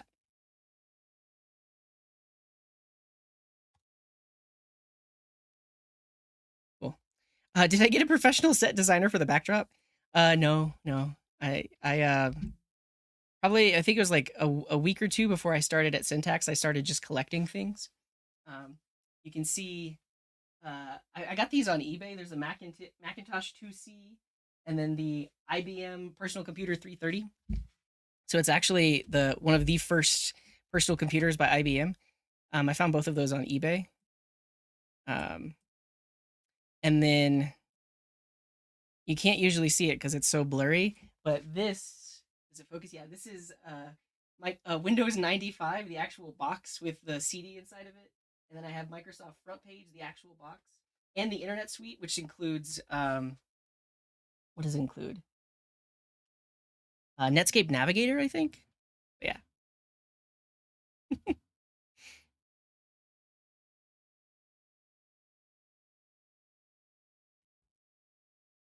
Okay, here we are. Here's the app, and it has all the latest features that I added last time, like actually being able to remove projects like this. Beautiful, beautiful. But the whole idea is, it allows for streamlined publishing of the podcast. So you can create a new project, and then you drop a video in, and that video was exported from DaVinci Resolve, where we do all of our editing. Let me grab an example here. And when we export, we include all of the chapter metadata, so we can actually extract that out. And we also want to take this video file and convert it into an MP3. So if I take this episode, for instance, and I drop it in, you'll see behind the scenes, it's slowly converting that into an MP3 file. And that MP3 file is actually what's going to be published to all of the podcast platforms. So you can see that it's generating it right here. So great, it generated that. And then the other thing is we extract the metadata, which is all the chapter info, and we use that in our notes here because that's, it goes to multiple places, right? It needs to go to the YouTube description. So like if you look at episode 816 on YouTube, yeah, I need to clean up my hard drive. The recordings for the best next for this video is a 2.5 hour long video. Were huge, so I have some space I need to clean up on my machine. But if we look at the episode, Your CSS Sucks, you can see that in the YouTube description, the timestamps are here, right? So that's one place where those timestamps need to go. The other spot is on the Syntax website. So if you go to the Syntax website and you go to that specific episode, your CSS sucks, we have all the show notes here. The other place that exists is on Spotify. Syntax, Spotify. Let's see. And anywhere where you get your podcasts. So inside of any podcast editor, when you look at the episode, it's going to have these show notes with all of these timestamps, right? So there's multiple places that all need this stuff. And this app allows you to extract it out and then use it across all those places. So we extracted the metadata, we generated this markdown, but we can copy as text, and then that gives us text that we can use on the YouTube description, because this doesn't need to have all of that markdown. And then whenever we publish to platforms like Spotify and Apple Music, we use a platform for that, and they specifically want us to, they have an HTML editor, and that's basically what gets published to our RSS feed. So we want to take these same notes and copy them as HTML to be used in that publishing place. And so this is the editor where you can also add more show notes and things like that. We integrated with AI. I don't have my AI API key, but this will like generate more title ideas. And then lastly, you have publish. So this tab will automatically create a pull request on GitHub with all of these notes. And that pull request, when merged, creates the page on the Syntax website. So if we actually look at the Syntax website, you can see some recent pull requests. Maybe ones that were closed. Yeah, these were automatically created by the tool. You can see auto-created by the Syntax Production Assistant. And so it calls the GitHub API, it makes a pull request, and then PRs this markdown file with all that same info. So the whole idea here is like streamline the process. That's what the app does. But there's some things we need to fix. So right now, whenever we are in here, in light mode, the cursor is the wrong color, so we'll need to fix that. Yeah, and then this is going to help Randy out by adding sig pics, and then also adding the show notes title, because right now you can see that it just shows the notes here. Whenever we create the PR, we automatically add all of the socials. But Randy wants to easily be able to just have a section that inserts the sig pics and shameless plugs, so that way he can edit it from within the editor here. Cool. Yeah, so, and then the other thing is right now, this editor, whenever you click copy as HTML, it doesn't have all the social links. But when we publish to GitHub and we create this PR, we're actually adding all of this stuff when we create the PR. But we probably just need to have this in the Markdown editor itself. We don't need to like add it on. So that's what I'll fix there. We'll start there. We'll see how long that takes us, and then we'll work on some other things. The to-do list is too long. Yeah, I'm working away at it. But so Scott and I built this as a part of Hack Week. So we work at Syntax, which is brought to you by Sentry, and every year Sentry has a Hack Week where everyone at the company stops what they're doing and just decides to build something. And it can be anything. We decided to build this, and so we got to work on it, which was great. Tell me the editor is IncMDE. I'm pretty sure that sounds right. I part of like during Hack Week, I specifically spent probably an hour and a half just looking at different Markdown editors, and then I settled on this one. Oh, you're the maintainer? Nice. I'm pretty okay. Your name looked familiar. I'm pretty sure. Let me double check. If you're here, then I have a suggestion for you, because I actually, instead of using the built-in Svelte component, I had to write my own wrapper for styling purposes. Markdown.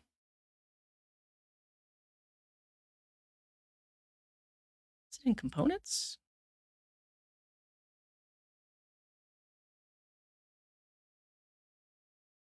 I should just be showing you this code.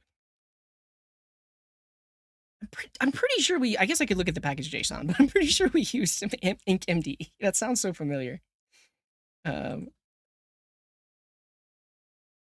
Yeah, we did. There it is. The maintainer is here, and a really good code golfer. But let me show you what we did and why I had to write my own wrapper, which I can't seem to find in the codes here. So if we go to project by ID notes, you just made your day. Yeah.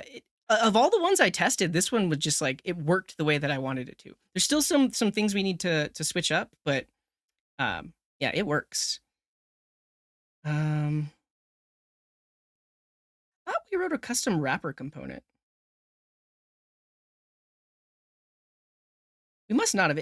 We probably should extract it out to its own component. Let me see. Yeah. At this point, we should extract it to its own component because you can see we have two different things that are using it. I think I don't know if this one is using it. But I mean, since you're here, I'll just tell you the main reason I didn't use the built-in Svelte component is because it has a top level div, and I couldn't style the top level div. So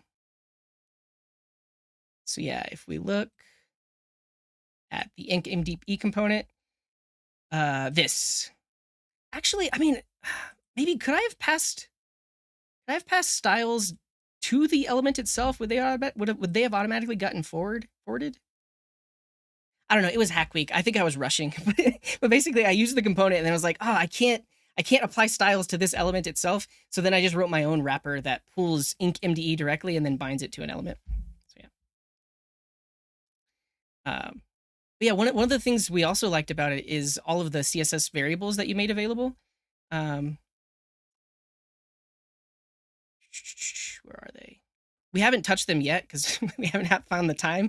But the fact that it's so customizable with all these CSS variables is also one of the reasons we chose it. Yeah. Yeah. Cool. Yeah, I mean, I might make a PR or something like that. Again, it was hack week, so we're just like trying to get the stuff together. But that's awesome. Thank you for being here. Live roasting coming? No, I mean we did our best with that component. Yeah,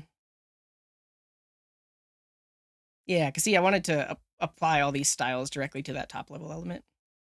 It might have been possible. I don't know. Oh, Wes just tweeted the fingerboard. I want to go look because I want some. Yeah, okay. We are releasing next Monday syntax fingerboards. So I have the giant size skateboard that is mini size. You skate with your fingers.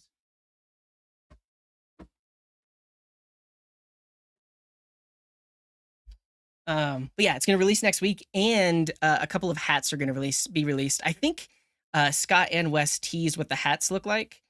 All of your sons have the syntax fingerboards as gifts. Nice. Yeah, I'm excited about these. There's actually a fingerboard park not too far from where I live, so I'll have to take it out there, do some tricks. Okay, I'm gonna take a 5-minute break. I'm gonna get some water. You all should do the same thing. Get up, stand up, walk around a little bit. And then when we come back, we are going to work on this app, this syntax production assistant, which is built with Tauri and SvelteKit. I'll see you in 5 minutes. Yeah. Okay, now I'm curious. What is Wes Boss's website? Because didn't his domain get taken? There's an Easter egg on the right-hand side. But yeah, there was that whole deal with taking his domain. Where's the Easter egg?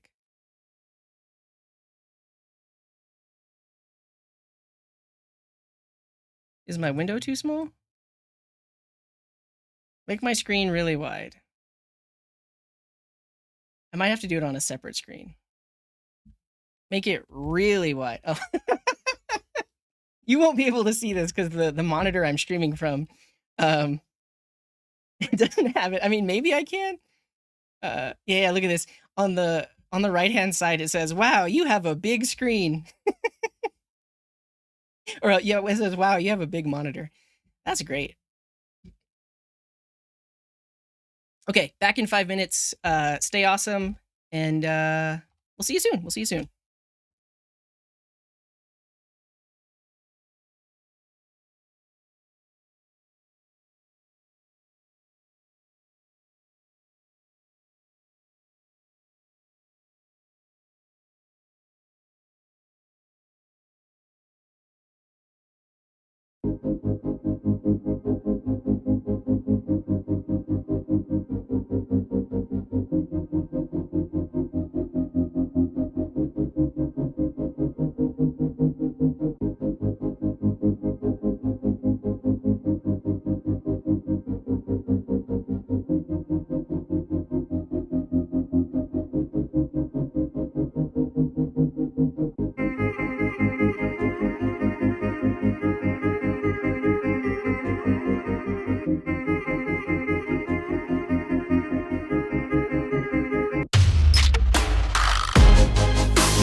We're back.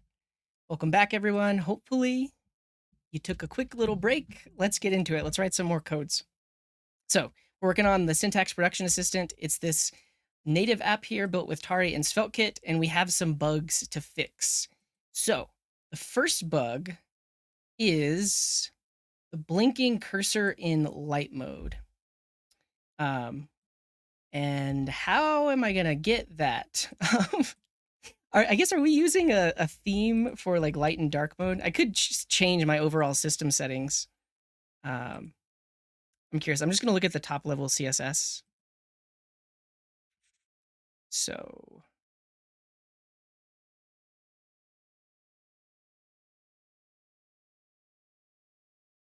let's see. Static. No. Where's the CSS? I guess, is it just in the top level component?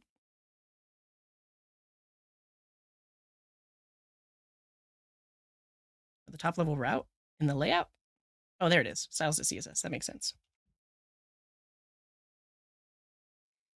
I'm guessing we're using like, yeah, prefers a media query for the theme.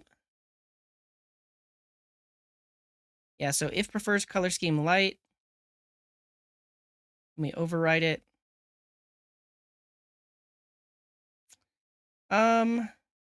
I think I'm just gonna have to change my OS settings so that it swaps it out. So let me do that really quick.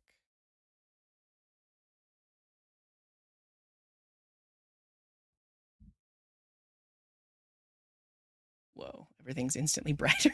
I don't know how long I'll be able to how long I'll be able to work this way. Okay, so when we're in light mode, yeah, everything needs to be swapped here in the editor, because the cursor is white.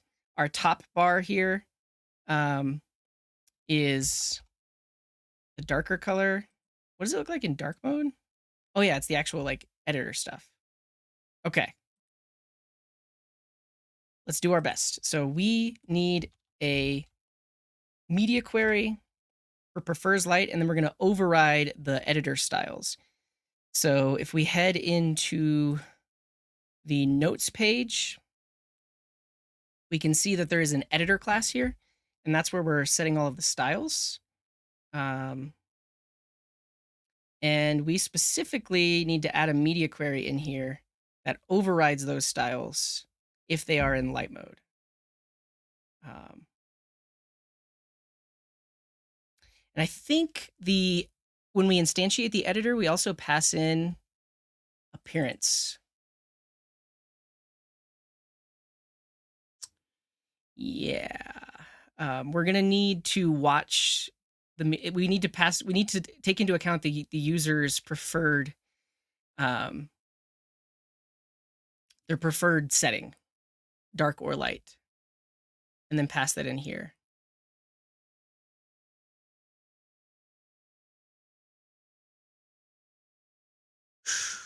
Okay.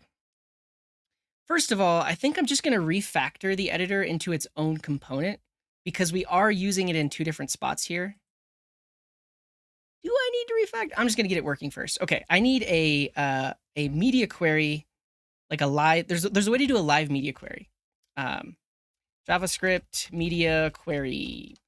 Basically, light mode. Jeez. Match media. Match media is the thing that we want. So we can pass in the media query, and this will actually we can pass in a callback and it'll get fired if it changes, but we can also like get the value. I'm pretty sure. So let's check out MDN for, I got to change back to dark mode. I did this to myself. Yeah. We can code in dark mode, and then honestly, if we pass the correct thing into the editor, we won't have to fix anything else. Yeah. Let's write it together for never light mode. What's up, Moshika? Welcome in.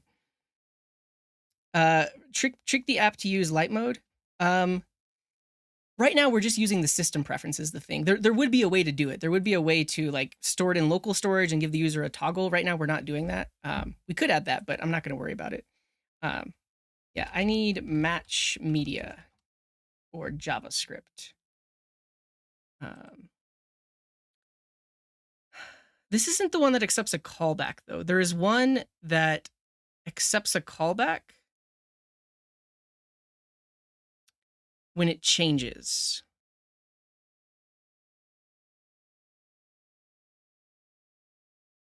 Regardless, we should be able to get the initial mode like so. So inside of here, we can do a match media. And then we'll say prefers dark. And then we can pass in the media query that looks for dark mode, which is this prefers, or I guess swap it around. This, and then we'll say prefers light. And so this should be a Boolean. No, it's a media query list. Let's see how this works. Oh, dot matches is a Boolean. And we're going to call that prefers light.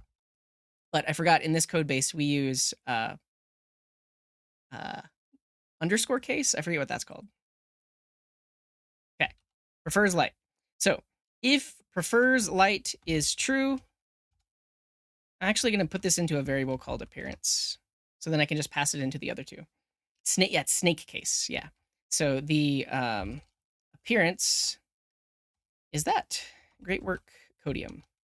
So, and I spelled this wrong. I did the wrong thing. Prefers light, like that. Great. Now we'll just directly pass appearance into our define options.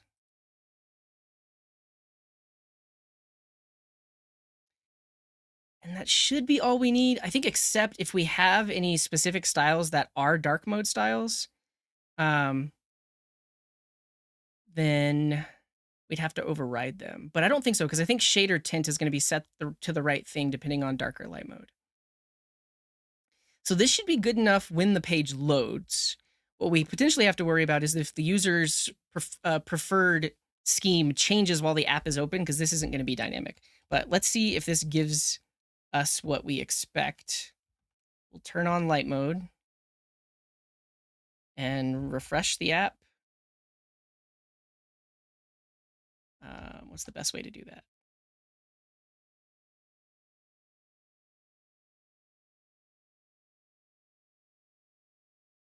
Okay. That didn't work. Let's double check inked MDE and make sure that I'm passing in the right option there. Oh no, appearance can be dark or light. Well, that's that, but is interface typed? No, it's accepting dark or light. Let's just log out the appearance to see if we're getting the right thing.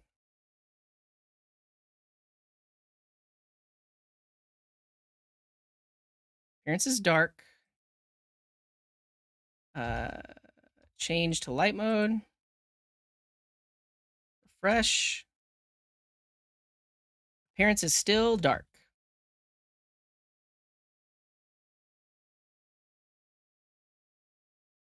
Do I need to completely kill the app? Let's try it.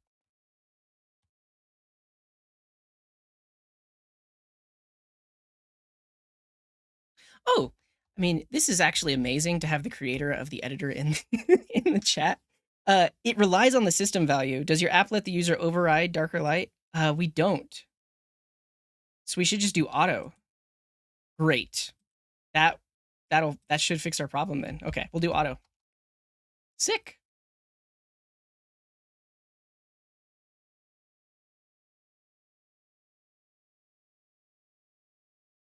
Let's see if this fixes it for us. You know what? I think, oh, it fixed it. Beautiful. Yeah, I think right now, that's what I was trying to see, because when I was looking at the types, it just said dark or light. It could have just been for that one specific scenario.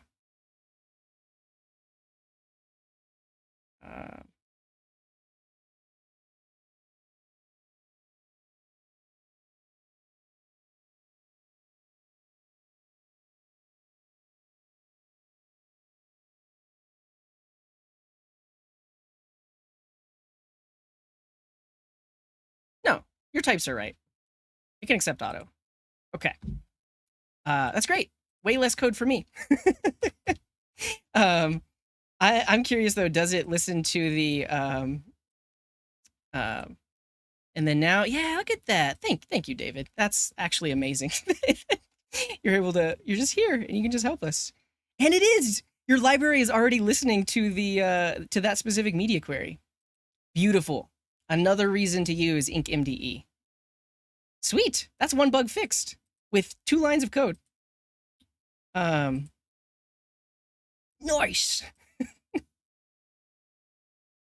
Sweet. Okay. Love to see it. Now, because I'm an over engineer, should we extract this into a separate component?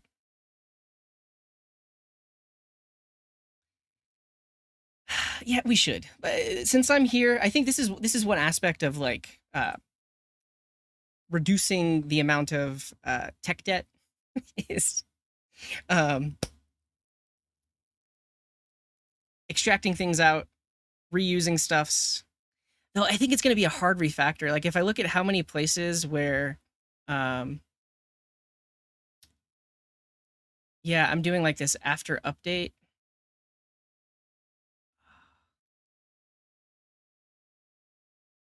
I don't want to do it. We're going to work on other more important things. Honestly, we might have one day where we just do refactors, but we got other things to work on. Let's just commit this.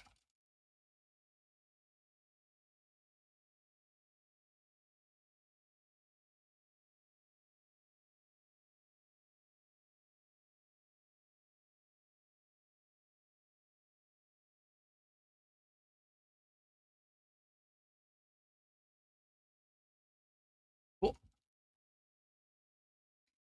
And this is how we get code smell, says Lance. Yeah, I mean, this is how we get tech debt, honestly. Like, but I don't mind.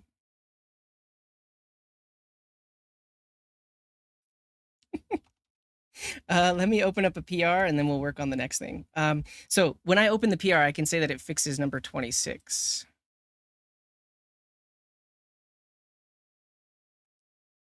Fixes number 26. That should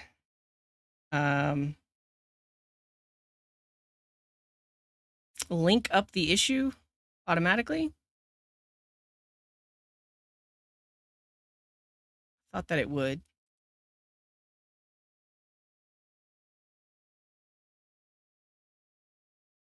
Yeah, it shows a reference here. And then, yeah, when that PR gets merged, it's going to auto close this issue. Sweet. All right, let's keep moving.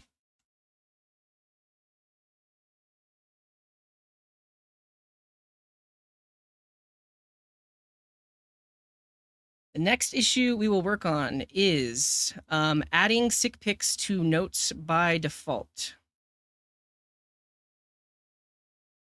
Yeah, I think what I want to do is whenever we add the notes in, we'll just have all of this stuff and we won't hide it, because right now, those socials get added specifically when making the GitHub PR. So if we take a look at GitHub, and then when we make the pull request, I believe, or I thought I was adding in the show notes in somewhere in here. It might actually be when I call the method, I'm passing in all those extra links. So if we look at publish, yeah, right here. So you can see when I create the PR, it's just a big old template string, and then I pass in all of this stuff here. But I think what we can do is when we import the video, put this in the notes itself. And then also add in the sick pics in the notes as well. That's what we'll do. So we're going to grab this.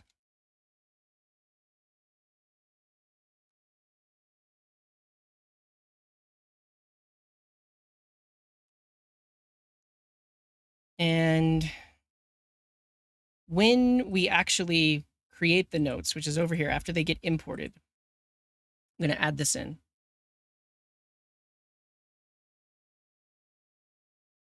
YouTube was spelled wrong inside of that file.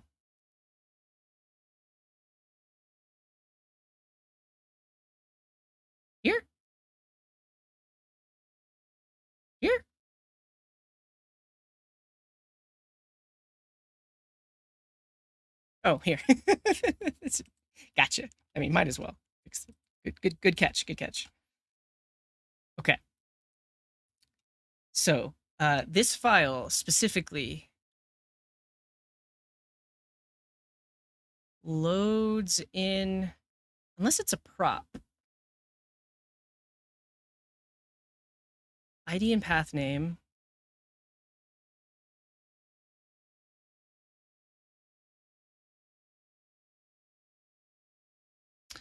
Maybe it's in the top level project component that actually does the import, because when it imports, it sets the notes on the project itself. Yeah, here we go. So this function runs after dropping the video into the app, because it will, behind the scenes, it's calling Tauri to do the FF probe, which extracts the chapters. And then after the chapters are extracted, we now have the notes here. So I think what I want to do is I just want to say notes are equal to what they already are. Well, I guess I could plus equal them. This.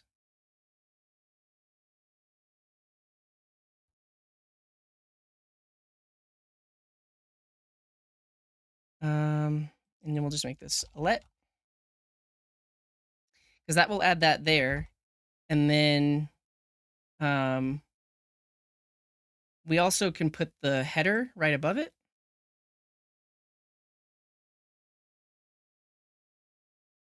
So that makes me actually want to do this.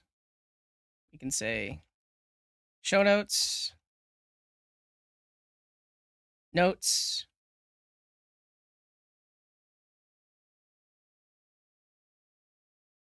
and then links, and then we'll add the sick pics and shameless plugs.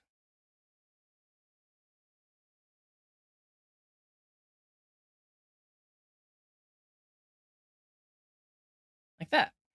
Okay. So now whenever the stuff gets imported, it's just going to add all of that automatically.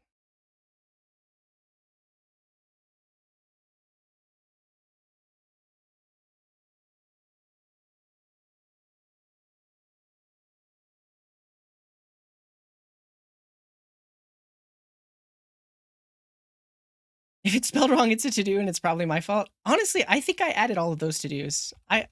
We could do a git blame on that line, but Scott is saying that it's their misspelling. Okay, let's try a brand new project, and the hope is when we drop a file in, it's going to automatically add the title, the links, sick pics, all of that automatically. And it looks like it hung on MP3 creation.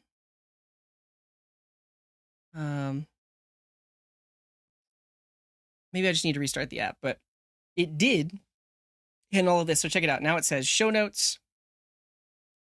It has all of this. And then all of the links.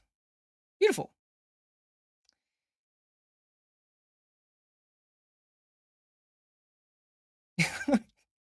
Scott is saying, our show notes for syntax are basically a competition to see who can spell worse. Cool. So, I mean, this pretty much does it. I think the one issue is whenever someone clicks copy as text, they potentially don't want all of this extra stuff.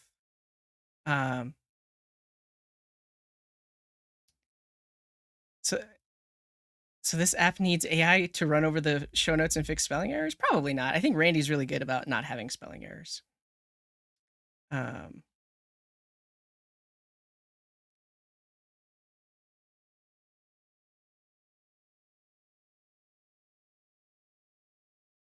This looks good. The only reason I'm like hesitating right now is I think about the fact that when these notes get added to YouTube, it doesn't have all the hit us up on socials. It's much shorter than that. It is just this section here.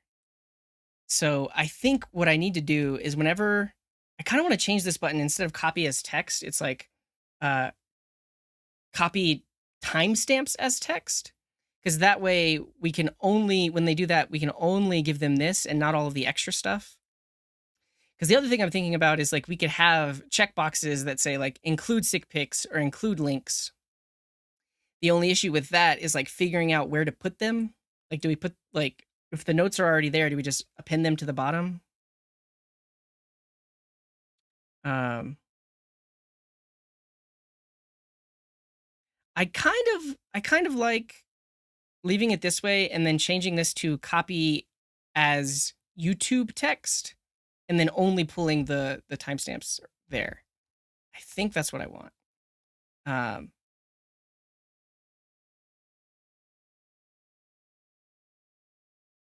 So that copy button, where is that?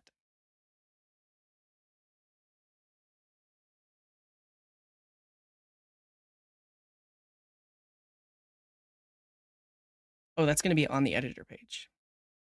Of course.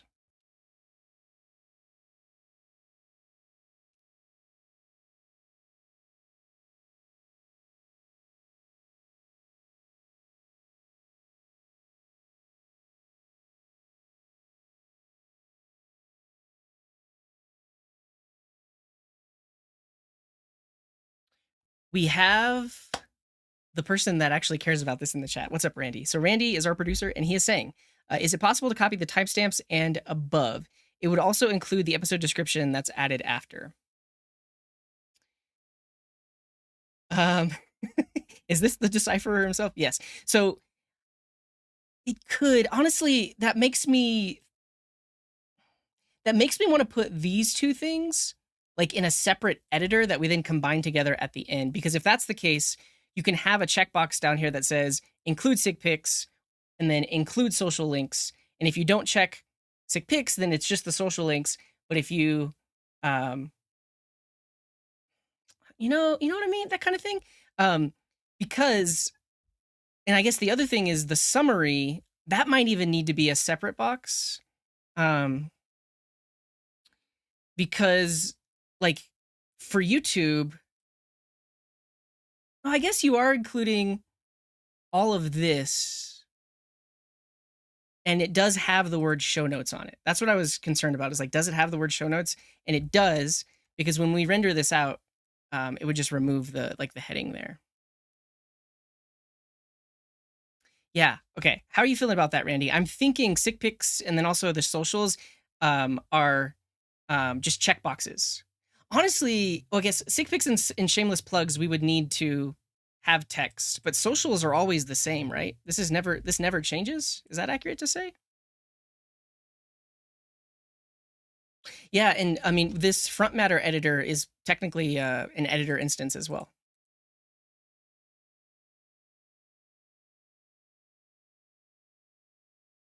Yeah, I think that's the path I'm going to go down. Is it possible those timestamps are added to the YouTube video in some way? They are. So we had YouTube upload, and it includes that in the description. So on any YouTube video, if you have timestamps in the description, they show up as chapters like this. So that you get that for free as long as they're in this exact format, and that's why we do it.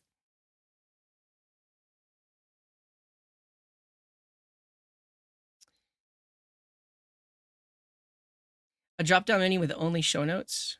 Yeah, I guess I keep thinking about the main issue is we have all these different export modes, right? And sometimes you want to have the sick pics, shameless plugs, and socials.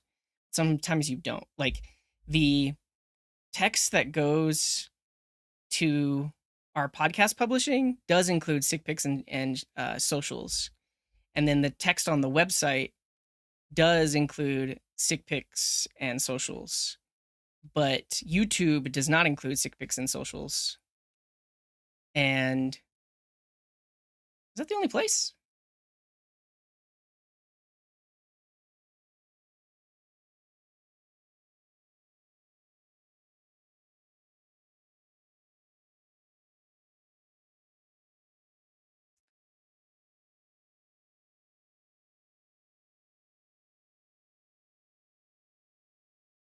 Okay. Executive decision. I'm going to put it in a separate editor. And then socials doesn't even need to be an editor. It just needs to be an include socials button. That's what we're going to do. I like that. Yeah, checkboxes sound good to me, says Pranav. Well, ultimately, Randy's the customer, so I'm interested in Randy, but I think Randy likes anything that's going to make his job easier. And so where do I put these checkboxes? Randy says, love it all. Sweet. Let me pull up the YouTube chat. Because David, who's the creator of the Ink MDE editor, says, I had like 50 instances on a single page without much performance impact. That's awesome. Yeah. Okay.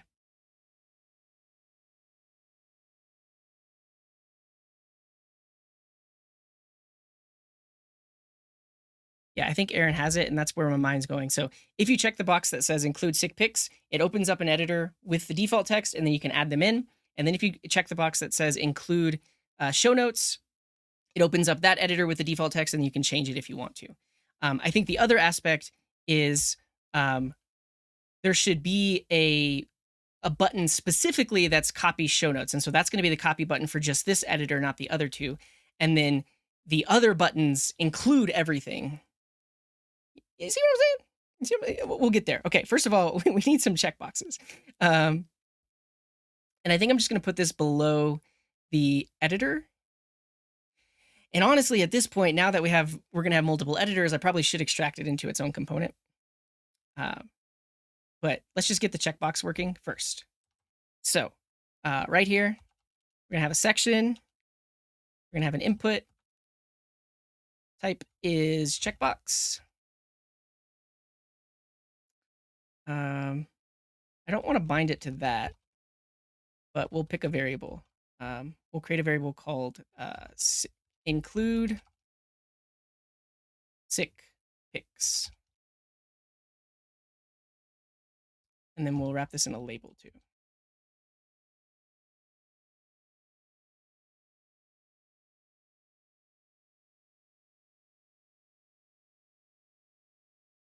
Cool. And then include sick pics is just going to start off as false.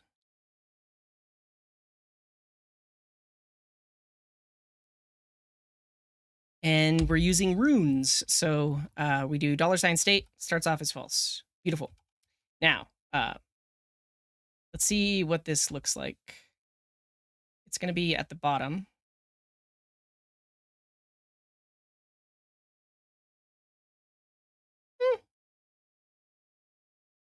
Yeah, seems fine. All right. Now, I was avoiding it, but we're gonna extract this editor into its own component. Okay. Here we go. Components. We're gonna call this the Markdown editor.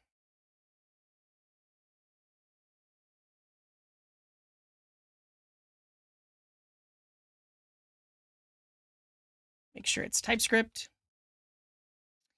And then we're going to do it one at a time and just make sure everything works the way that we intend. So we're going to pull out this editor here.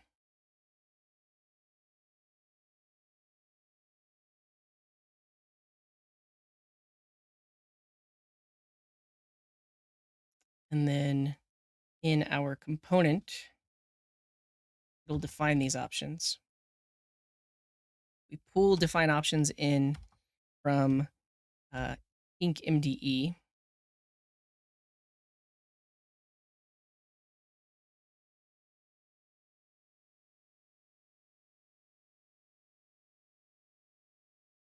Great. And then I think notes or the doc is just going to be a prop. There is a there's a way to do props now in Svelte. Get props. Props. How do we do props? Oh, my screen just flashed on and off for a second. Dollar sign. Oh, that's easy enough. dollar sign props.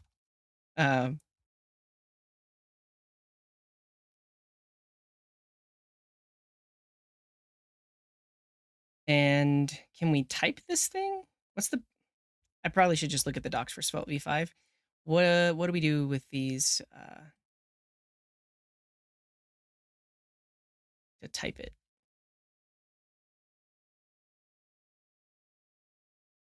TypeScript. Yeah, exactly. I bounced back and forth between React, Vue, and Svelte. So I was like, is it define props? I know that's the one that's in the composition API. We just pass. Yeah, we just pass it in a generic. Easy enough. Okay, so pass this in. We'll say that doc is a string. And then can we explicitly extract out doc? Let's see, any type. What am I doing wrong here?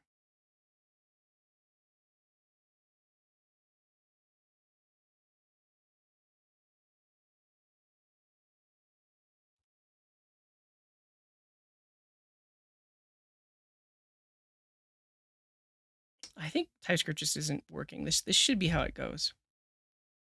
Because now when we instantiate it, we will just pass it in. And then we also are going to want some kind of like after update function that it can pass in. So we'll take in after update, which is just a function that takes in a string. Yeah, it returns void. So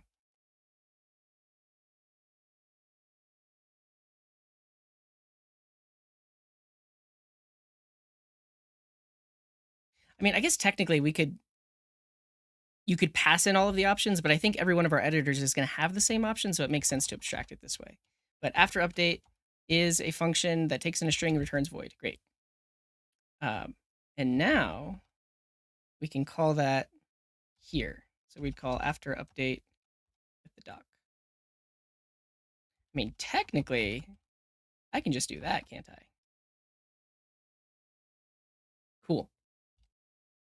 And so now we would define that component over here, and we would have some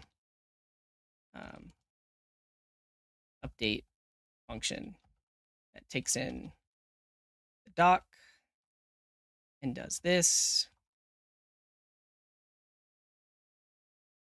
I'm gonna need to use that whenever we extract the rest of the component out. Okay, so those are the options. And then when we render it out, it looks like this.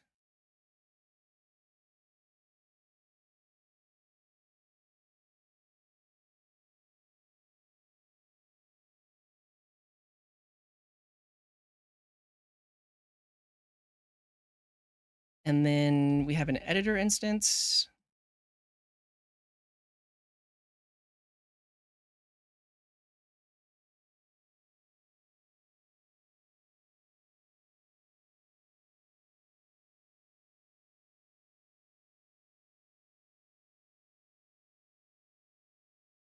And then we also have an ink instance. Where are we using that? Here.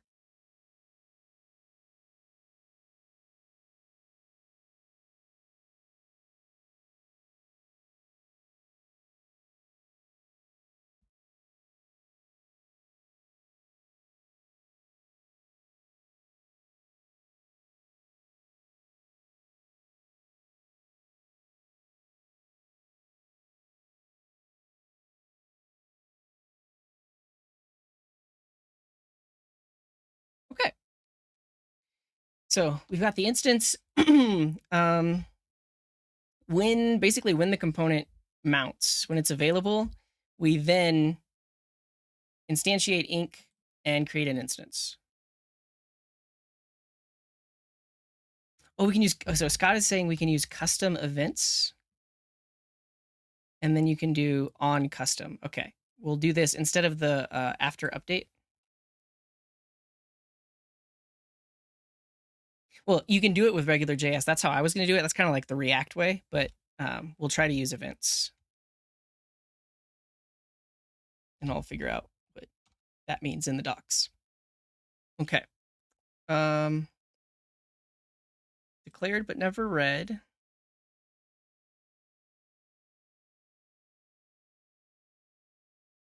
What do we use the ink instance for in here?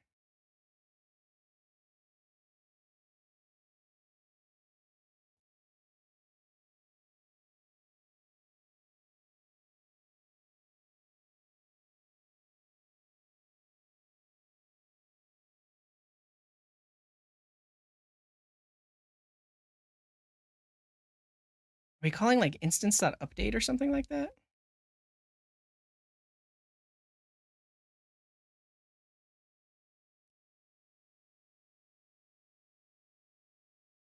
Yeah, I think we're going to just need some kind of update event.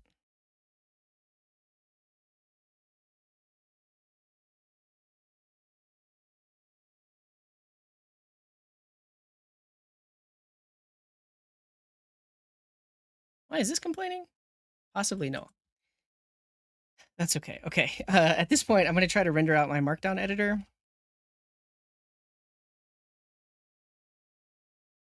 I don't know why it can't find it automatically. Let me just reload the window.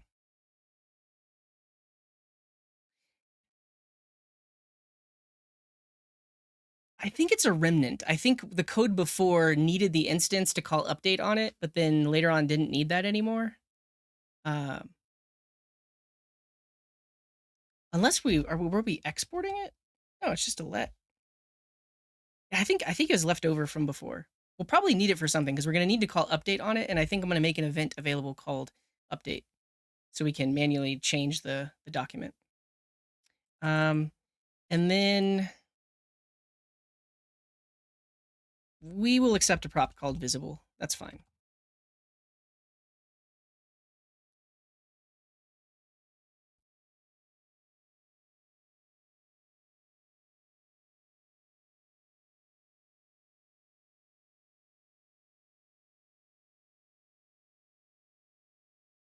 Okay.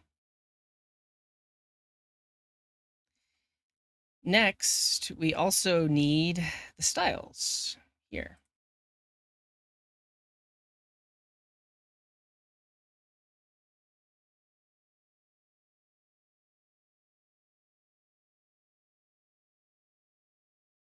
Where does the date show up?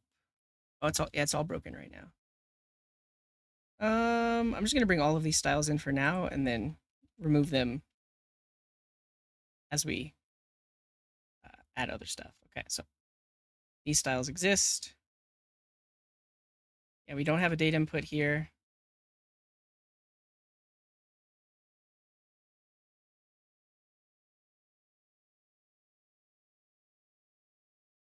And then specifically, we add I'm going to leave that there because we might need to pass in a prop that allows us to add that padding or allows it to be styled.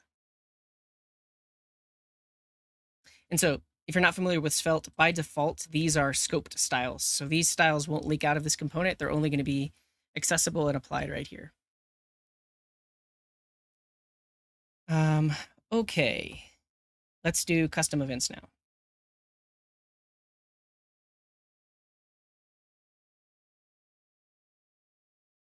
TypeScript. Wait, what? For a second, you saw effect and weren't using Svelte. Yeah, we're using Svelte. It's the runes. Runes gives you that $ effect thing. Yeah, I forgot about. I'm focusing on the code. I'm missing all the Twitch chats. Yeah, what's up, Nate Dunn? I don't think I have a link here, but I do have all my settings up on GitHub. My theme is called Just Black.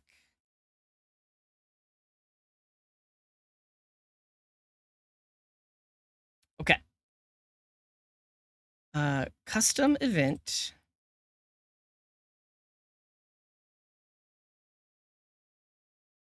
Action?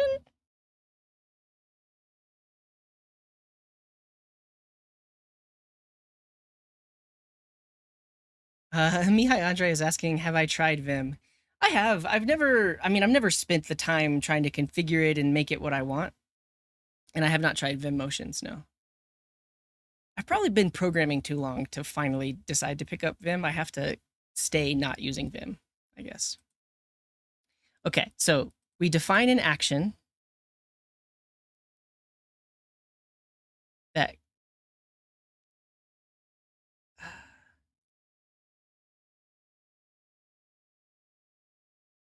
I'm having a really hard time understanding what this even does. Let's see if they have it in the Svelte v5 docs.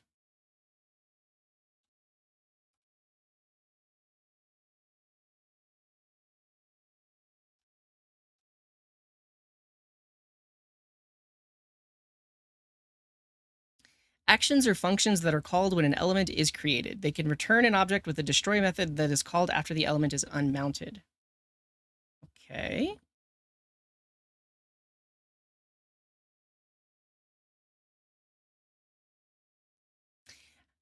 Sometimes actions emit custom events and apply custom attributes to the element they are applied to. So to support this, actions typed with action or action return can have a last parameter attributes.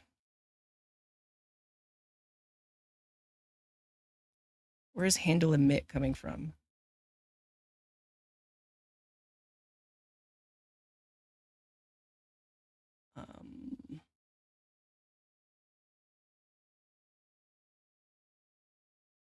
Yeah, America 2050 says, I've programmed for too long.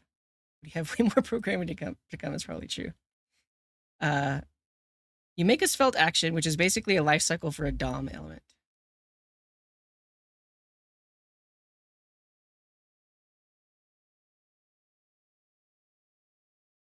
I keep staring at it, but handle emit is nowhere to be found. So, what?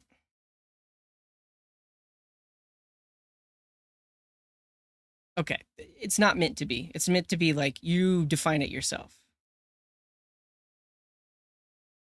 And then we want to use this action.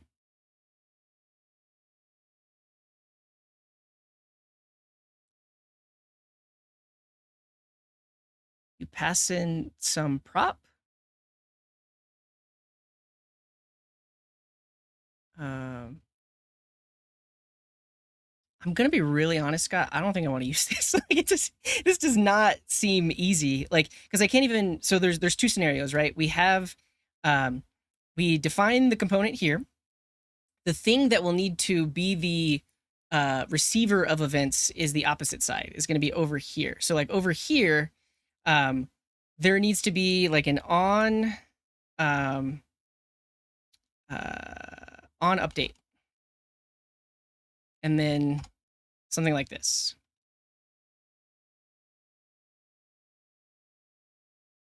I'm going to write what I think the code should look like and then fix it afterwards.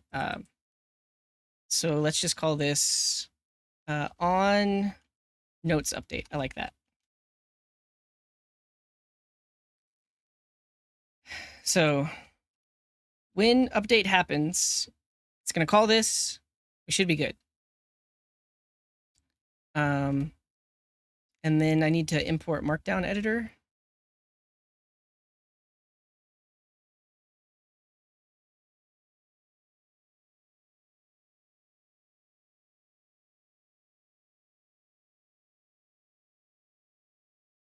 Great. Then it should complain about missing props.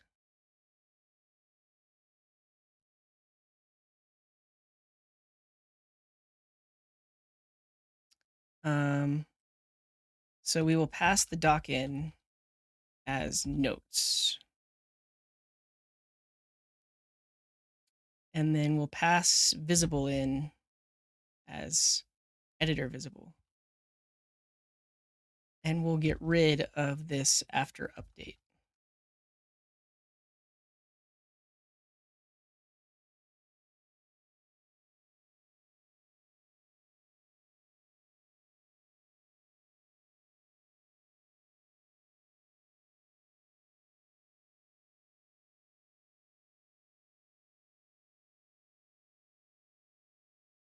Okay. Just pass a function as a prop. So don't do on update? Or are you saying I don't have to use actions anymore? Are you saying that I can just do it as function passing? I could try to figure it out though. I guess I want on emit, and then I can handle the type that was emitted.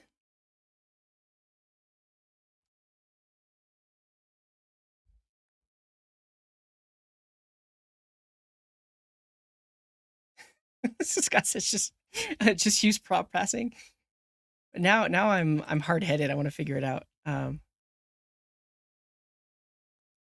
Where is this? Click outside. Oh, use click outside. I see. This ain't for me. I think there's other scenarios where this might work. I'm just gonna pass the prop down.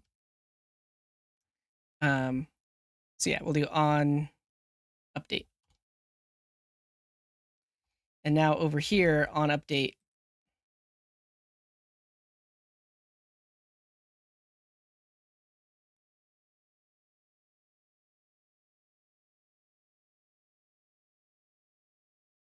we'll call this on update.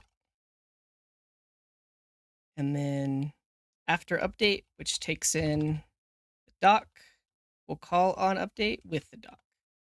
Simple, I guess. Cannot fan name on update. Oh, then I must destructure it.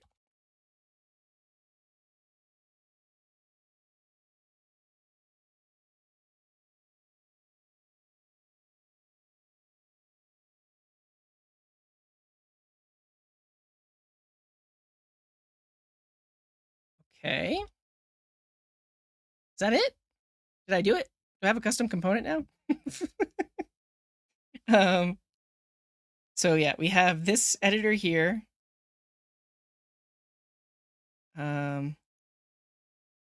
Which is my custom component. Yeah. Great. So now let's get rid of this stuff. And we're going to be pulling this into those other editors.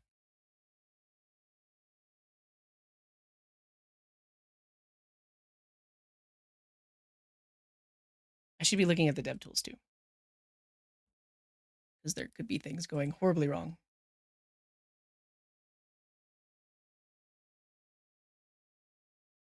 Looks all right.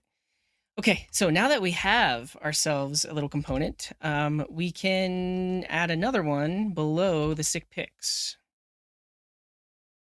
And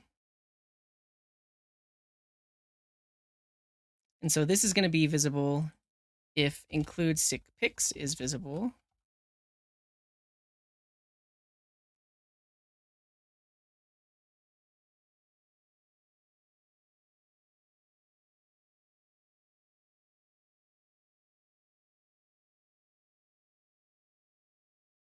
Then do we store this on the project? And like combine it all together afterwards? Because right now a project only has notes, but would it make sense for a project to also have sick pics, shameless plugs, socials?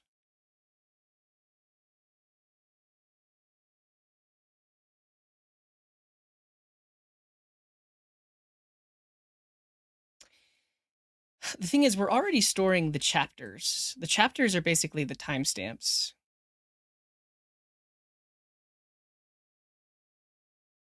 I think we always like. I think because they get PR'd to GitHub as just one big markdown file, we think of them as notes, but they're kind of separate pieces, right? I think it might even make sense to have a summary and then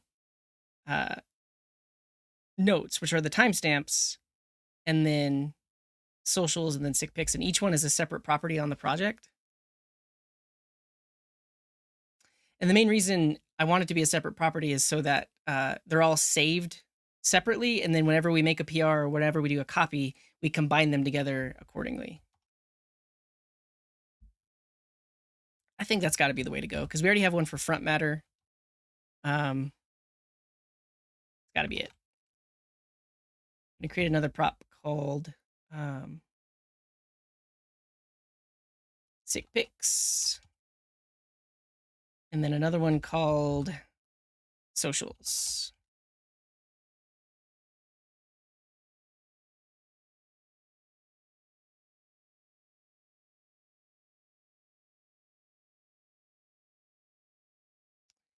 And then we're grabbing the project notes and putting it into a state variable.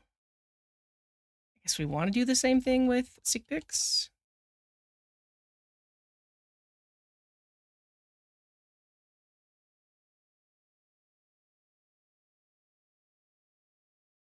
Then we also want one for socials. And then we can order it in the order that it's actually defined in.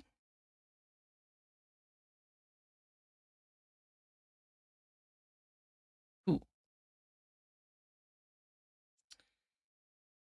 And so this editor will be sick pics. And then we'll do the same thing. We'll have a checkbox for socials. This will be include socials.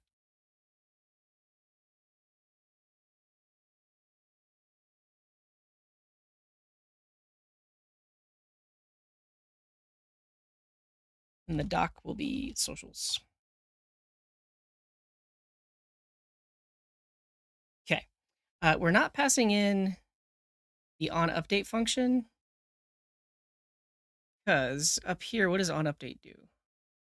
onUpdate overwrites and then updates. Okay. Yeah, we need a similar thing for all of the other types of updates. So on sick pics update, we'll say sick pics equals that doc. And then we save it to IndexedDB. And then we do the same thing for socials.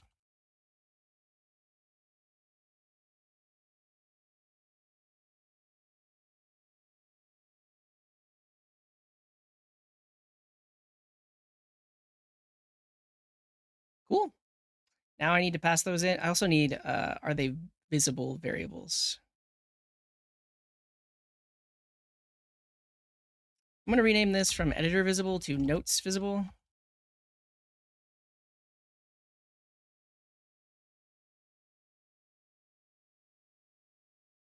I'm also right now thinking about, okay, well, could we actually do this inside the component? Like, could I pass the component the name of the project prop that it's in charge of, and then it could actually pull all this stuff in itself, and it could handle the updating itself? Kind of like that idea.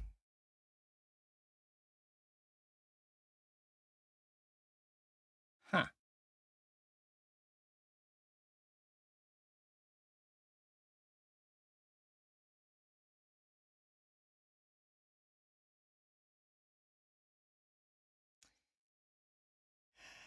Yeah, let's do that, because that's actually going to clean up the code a whole lot. I'm going to rename this to Project Markdown Editor, because it will specifically be tied to projects. You won't use this for other types of Markdown. But then we could literally accept a prop that is, yeah, I'll rename this to Project Markdown Editor.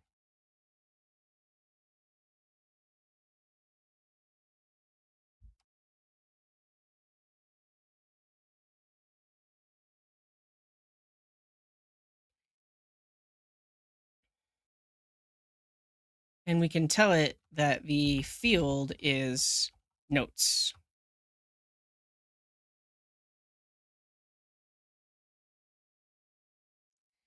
When does notes visible get set?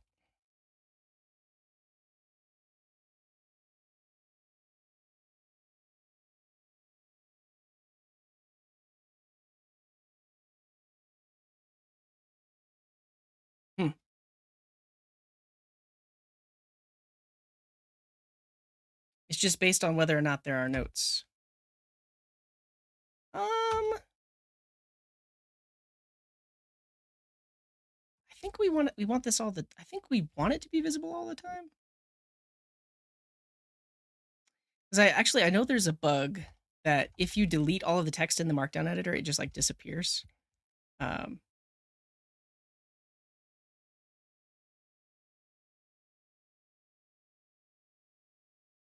Yeah, I'm making the executive decision. It's all just going to be there anyways whenever you open up the app.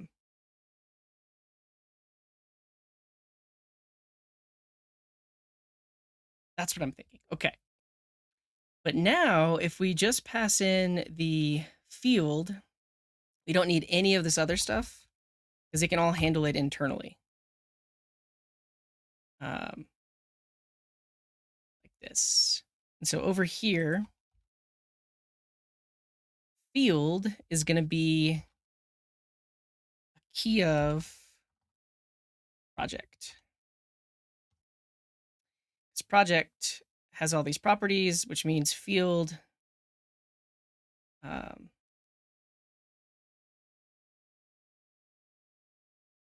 does it say it's the any type?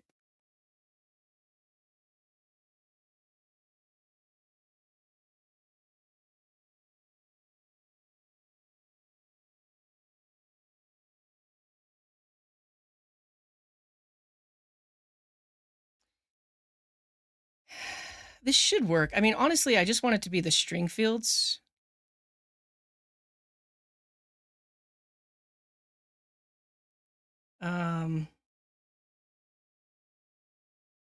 Yeah, I'll just make my own little type here.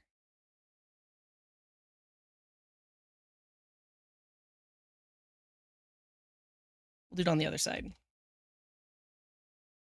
Check it out. We are going to say the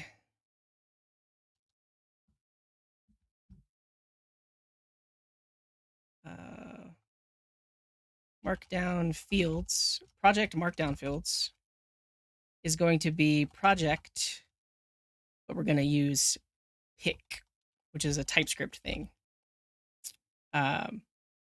We want to specifically pick notes 6. Look at that. AI is it knew. Okay, so notes, 6 picks, socials, but also front matter.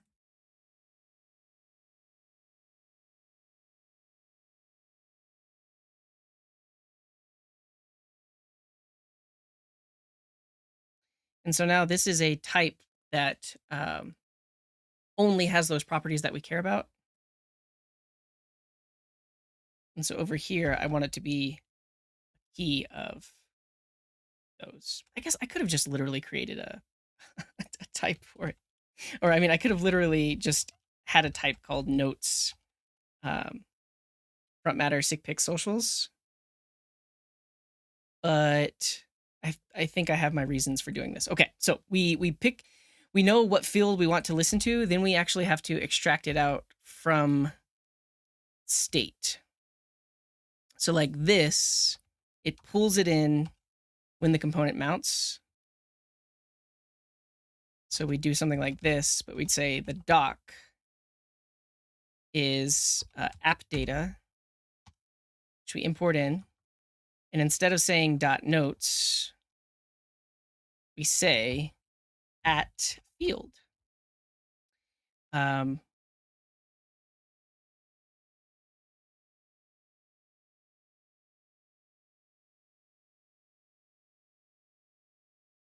Field is it? Why can't it find this type here? It says this is the any type. What if I just define it inline? Now does it know? Man, is there a different extension I need to get type completion for props in Svelte v5?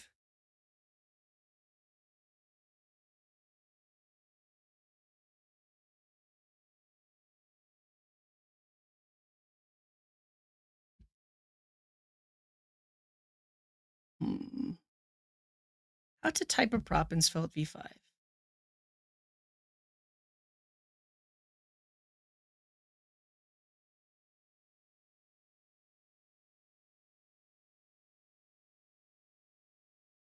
Do you not pass it in like this? Do we say this is of this type and it's equal to props? Yes. Okay, that works better.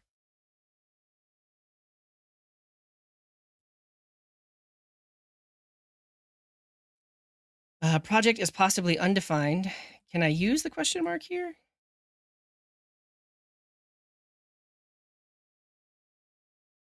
This kind of expression is always truthy? What?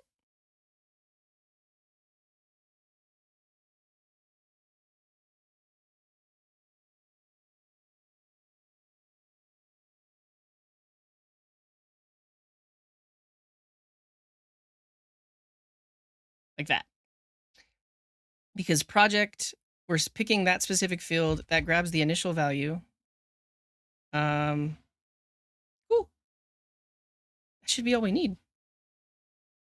And then our on update function can call save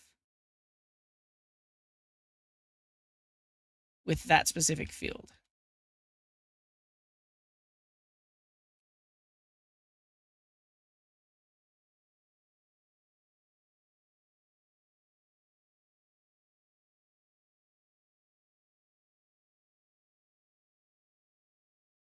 I'm going to rename this to value and pass it in like this. So that way I can override it like that. And then here we'll say at that specific field, set it equal to the doc. And then where does data.id come from? Project ID?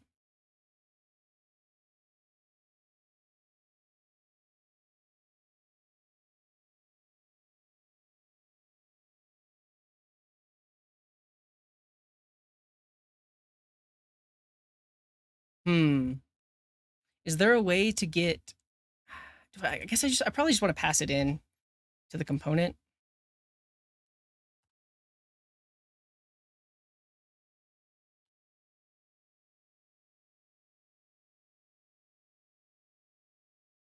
ID is just a string.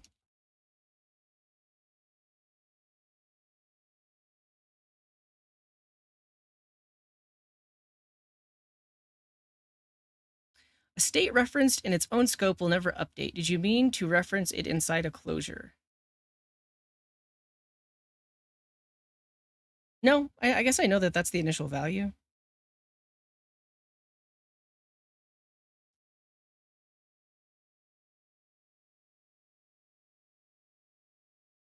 Okay, we never hide it. We have the editor. Great. This simplifies a lot of stuff. So I can now have a project markdown editor where the field is notes and the ID is ID or data.id. Let's see. And then same thing here.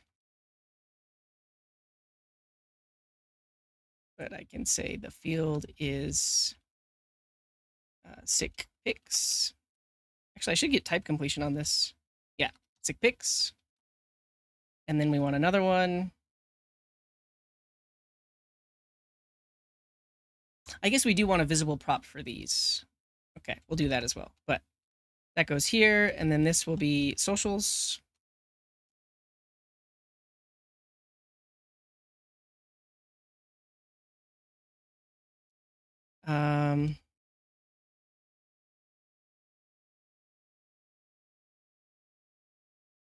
We need to pass in a visible prop.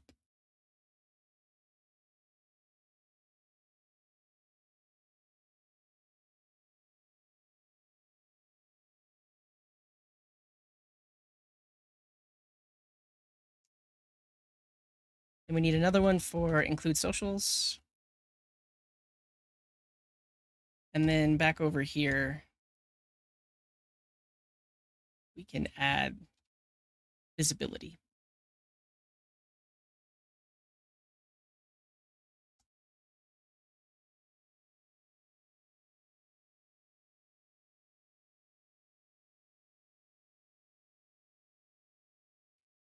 Which is another prop that's optional and defaults to true.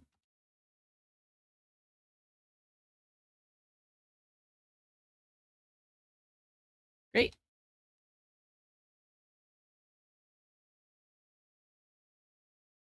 I broke it all. Let's see what the problem is. I'm gonna restart Tauri.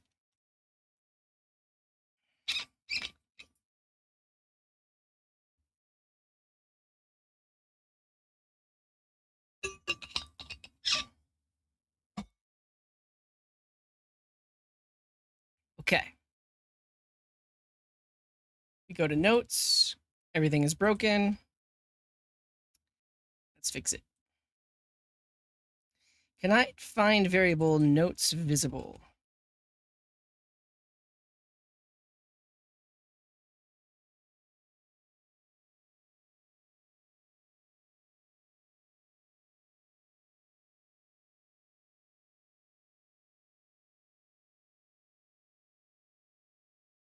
Hmm.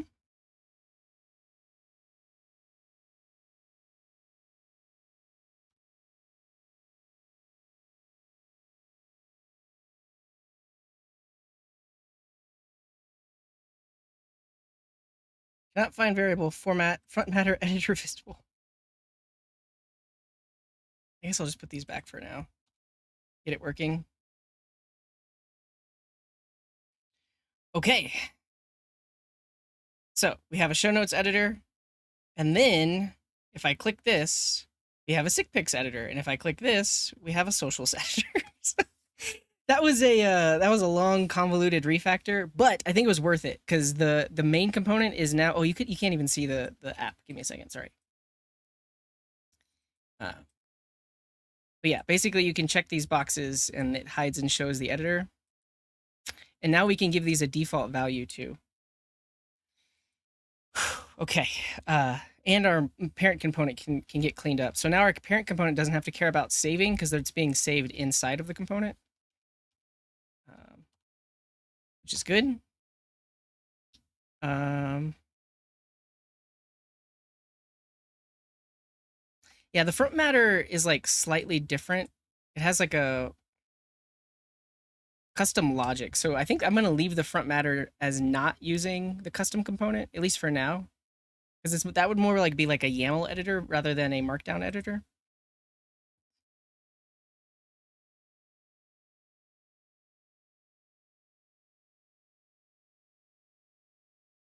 Cool. Let's clean it up a little bit. So this needs some margin around it. I'm going to give this a class. Let's call it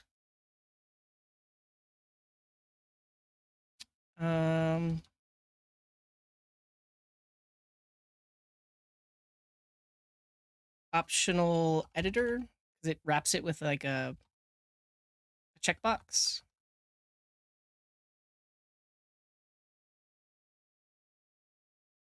And now our optional editor class just has some margin, top and bottom.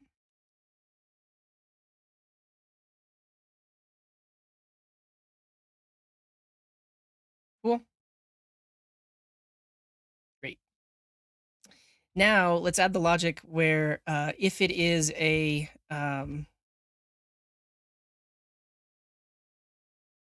sick pick, it has a default value. And if it's a socials, it also has a default value. So we probably want some kind of constants. Do we have constants anywhere?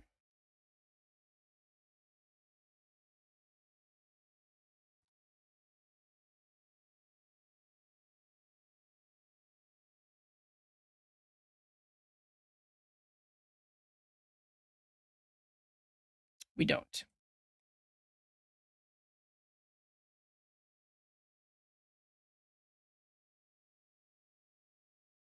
I'm just going to create a constants folder. And then we'll create a project constants. And we'll have a variable called socials. That is just a big old long string with all the default socials. And then another one that has the sick pics and shameless plugs default info. So we can grab that from the main page. this stuff.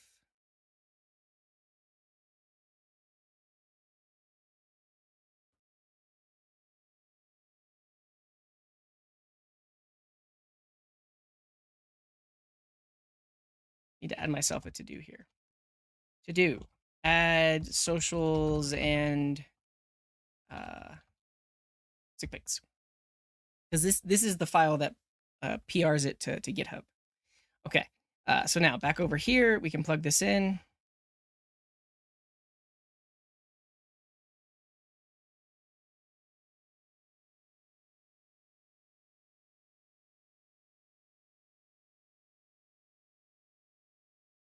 Cool. And now we can use those default values inside of the editor. So let's just create a little map of default values.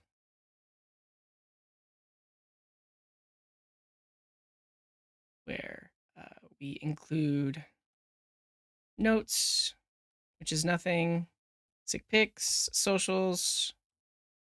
Great. But we can import sick pics right here from our constants.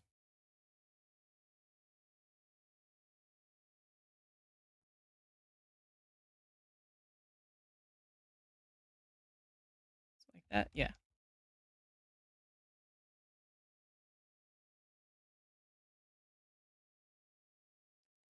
And now that I'm thinking about it, I'm going to get rid of front matter because we don't want to use this editor for front matter because it has its own editor. Great. Now that we have these default values, we can use them. So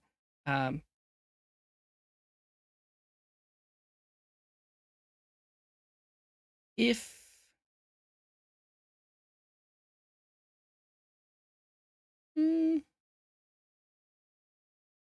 instead of setting it to the empty string, we're going to set the default values at that given field, like that.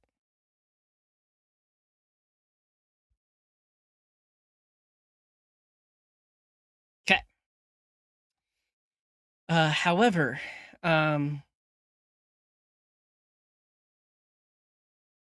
is there an after load function on these options? I'm going to look at the docs for IncMDE.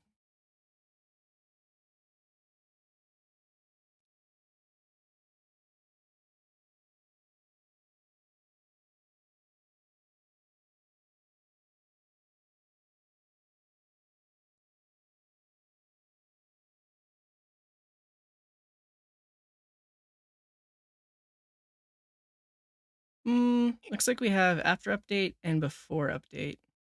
I think the main thing is like when the component mounts, I actually want to save the project because when it mounts, we potentially want to set sick pics to the underlying value.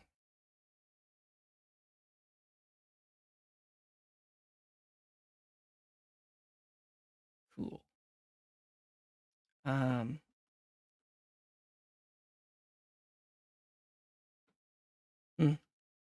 As you can see, this has been a fairly tricky implementation for me, extracting it out this way. But I think we're really close. Because I'm just thinking about the scenario where you check this box and then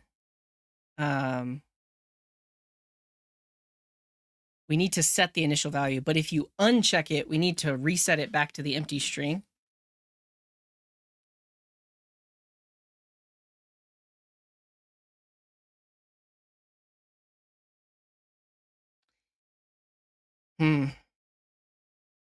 Yeah, but with that, I guess I will show with the change that I just made, this should actually work. So if I check sick pics, it pulls in the default values. Check that out. And if I check socials, it's got all the default values there. The only issue is this isn't actually saved to the DB yet. It's just the displayed value. That's basically what I'm talking about now.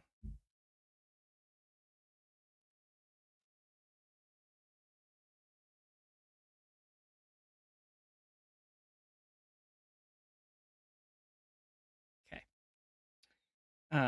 I think I'll just listen to when it's checked.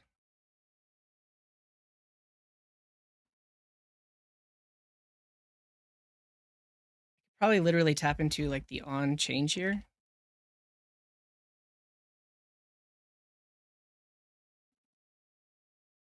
And do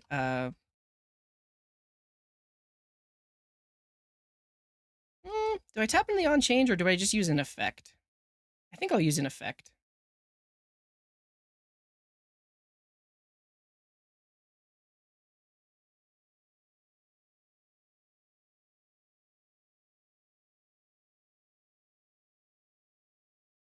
Right, see you later, Randy. I mean, honestly, this is taking me longer than it should, but have a good one. We'll see you later. Can I optionally change the... Oh, you might be right. I was trying to figure out what the notation was for that. I didn't realize that you could do dot question mark like that. Is that possible?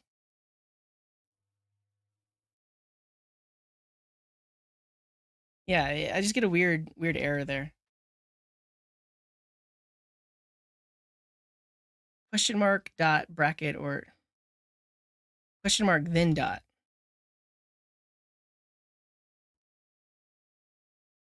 Oh, great.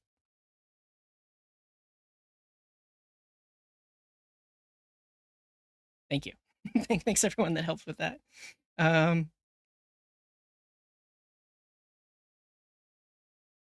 Yeah. Okay. So this mounts. It sets the value on mount. If it wasn't yet set, and now I want to listen for when the checkbox is checked and unchecked, because if it's unchecked, I actually want to set those notes back to the empty string so that they don't get saved under the hood. So I want an effect that says if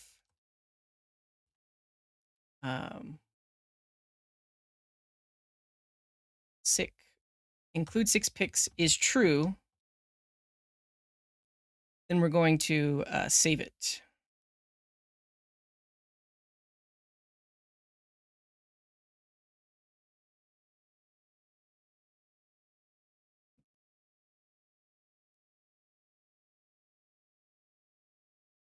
But if not, we're going to clear it out.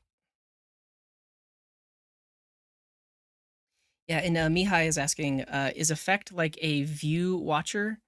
It is, yeah. It's basically a way to run stuff when stuff changes.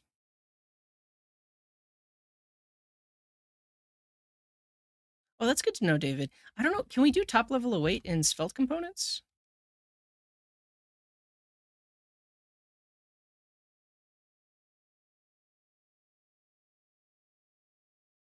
Yeah. We're not really even technically using it right now anyways, but it's good to know. And if this is, if it's false, then we need to save it as the empty string.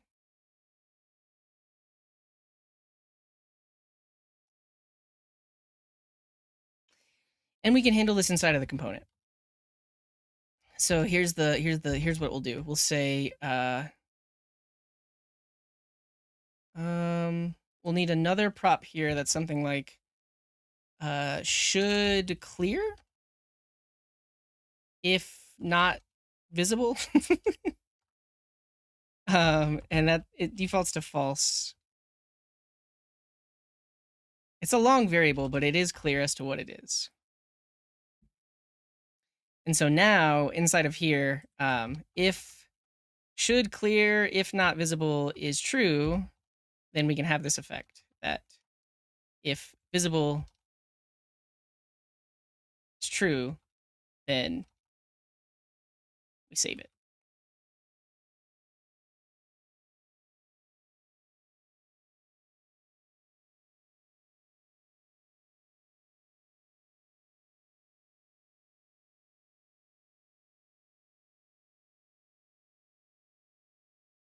Otherwise, we overwrite it. Okay. You can have. I am assuming you can have effects in conditionals. I think because they are like compiler macros, they're runes. I'm pretty sure I can do this.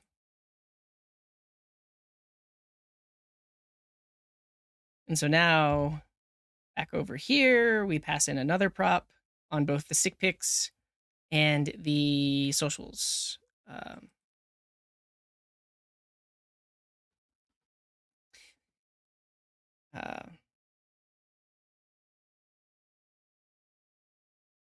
Like that.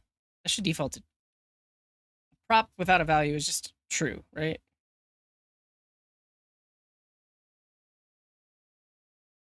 All right. Moment of truth. We click the button. It's there. We click this button. It's there. We go back. It should have saved automatically. And those should still be checked. We need to save whether or not they're checked. So include socials should have an initial value that is if sick pics has a value.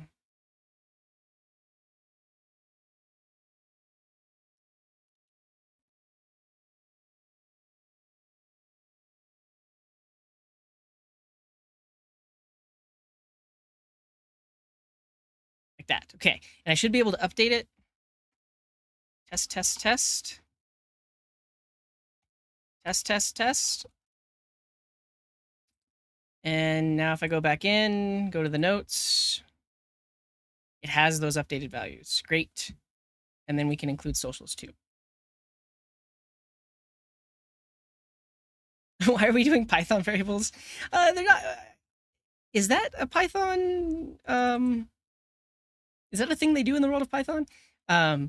This is actually Scott's preference, and I have really come around to it. I mean, the variables are longer, but it actually it's so much easier to read than camel case. Yeah. I keep missing Twitch chats. Thank you, Broti. Thank you for that follow. What's up, C Films? Good to see you. Weird decision to make a question mark dot instead of just question. I don't. Yeah, I think it has to do something with the JavaScript parser and syntax. Yeah. It looks horrible, so it's probably Python. Come on. I like following whatever the design language rules are for that language. Yeah, and the standard inside of Rust is to use snake case.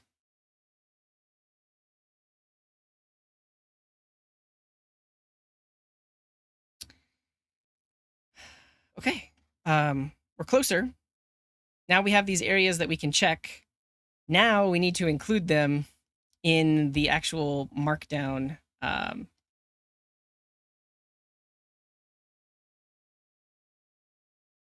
gets uploaded to GitHub.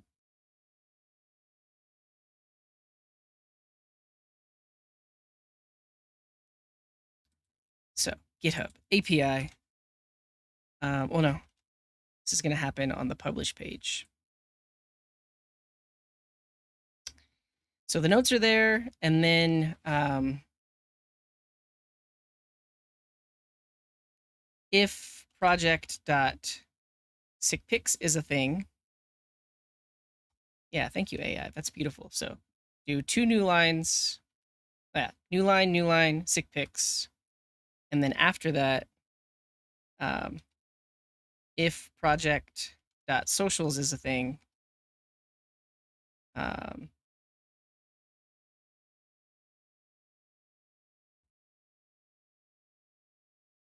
2 new lines include the socials. Great.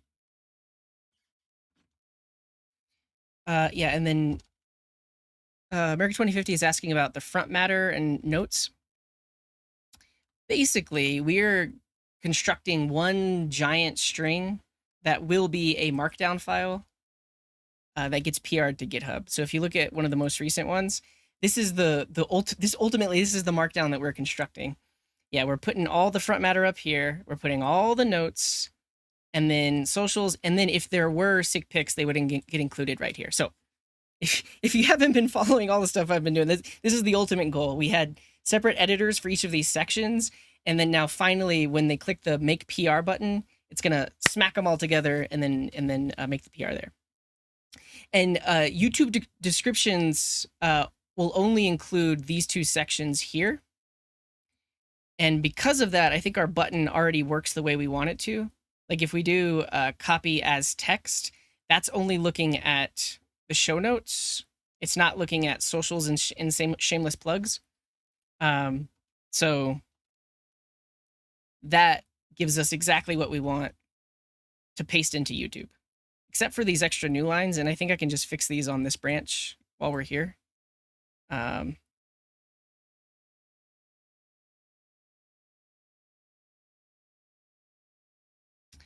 Yeah, I'm doing this weird text node thing where joining it all together on new lines.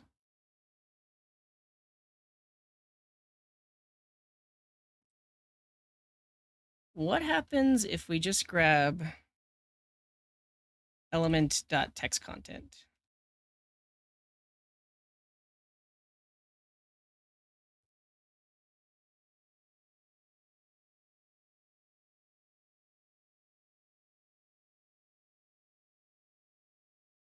Copy text. Nice. I think that's what we want.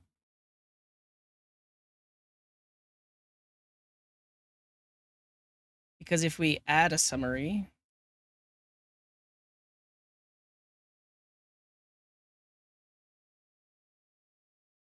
like this, and then copy as text.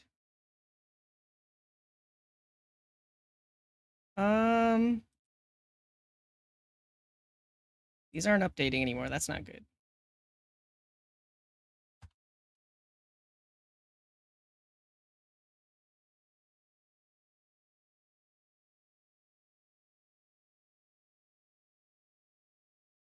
YouTube descriptions are not also markdown. It's just plain text, which is why we have the copy as text button, which basically strips all the markdown formatting and just turns it into plain old text like this. I think my save for notes is broken.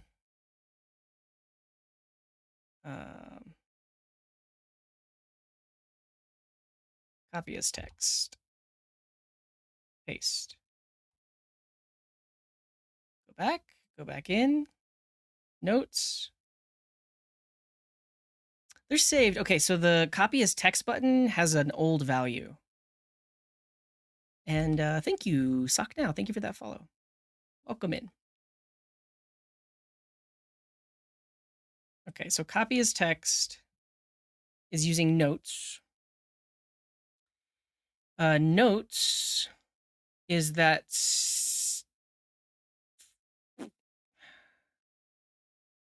the value here.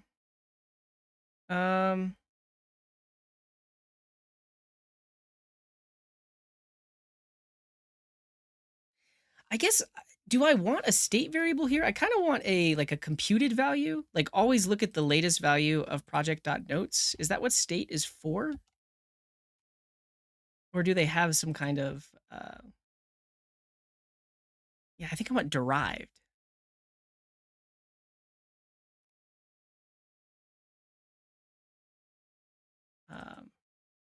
Where am I using this in here?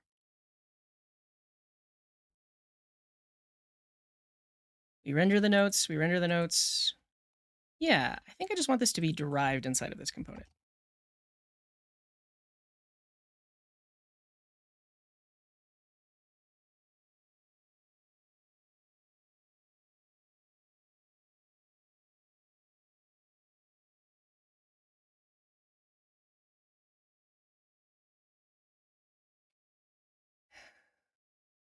We do run into this issue. State referenced in its own scope will never update.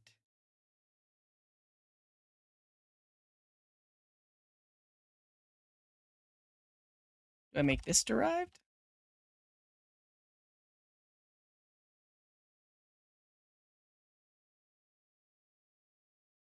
Yeah. Oh, yeah. And Scott is mentioning about the snake case. He has dyslexia, and it helps him read the variable names better. The double exclamation mark is not.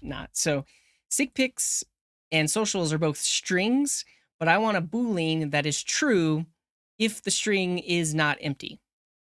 So that's what the not does. All right, now that I have these as derived, will it work? Cannot bind to a derived state. That makes sense. And that's okay too. Like I don't need those to update. Does it have like some special syntax on it?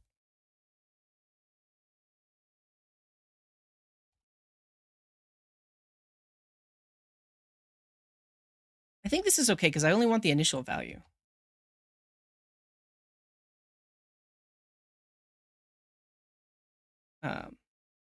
So we go back, we go in here, go to the notes.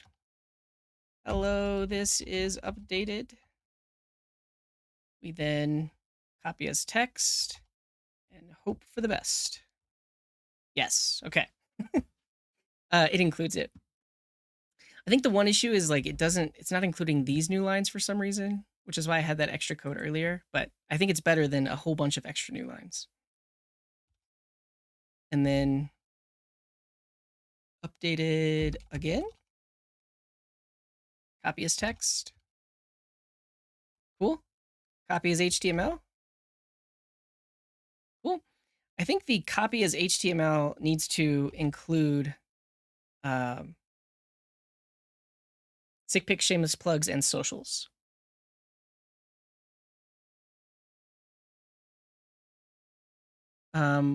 Why not derive it? Because it's based on the checkbox. I need it to the initial value is whether or not it exists, right?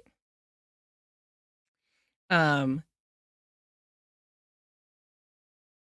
you gotta watch the episode just to see the takes on breakdancing.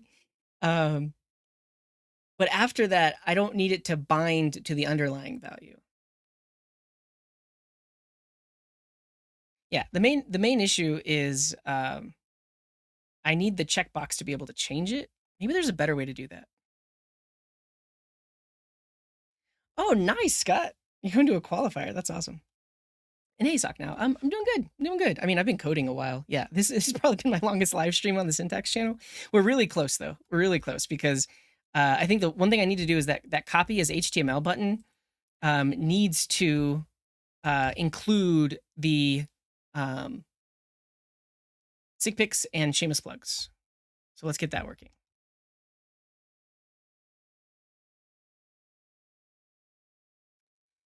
So we have a copy HTML button. We're rendering notes. Let's call this all notes. And this is going to be a template string. We grab notes. And then it's look at this AI. It's using some weird template syntax. That's the wrong template syntax. And then if sick pics is a thing, honestly, it's the exact same logic as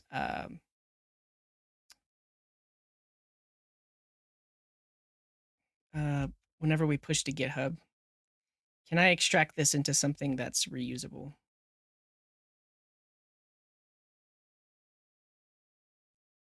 Right, because this logic right here. I think I want to. I think I want to say get combined notes.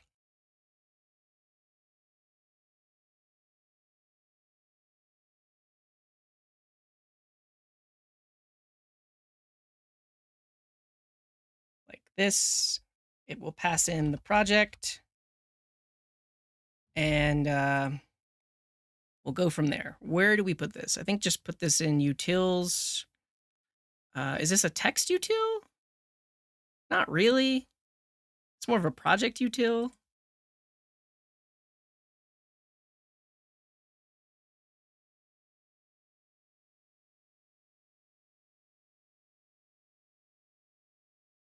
Get combined notes.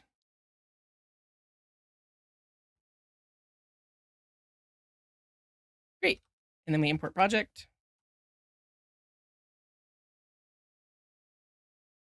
Okay, we've done it. We now have a reusable function. I can call it here.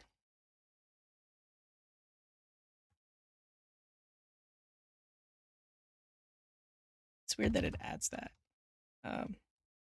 And then I can also call it here.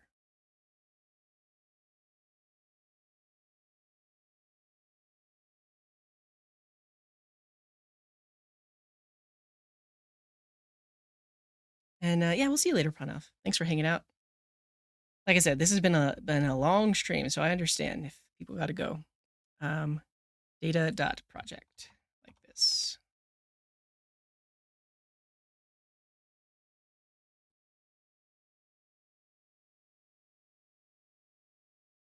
And then we'll import this in.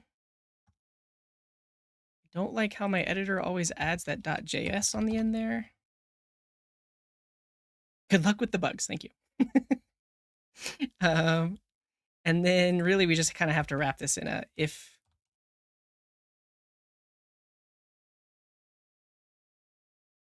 Which it should be, but just in case.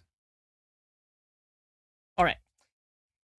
Moment of truth. Now, if I copy as HTML, it should include everything. It should include the sick pics, the shameless plugs, the socials. And it does. Yeah. So there's all that stuff down there. There's this. Beautiful.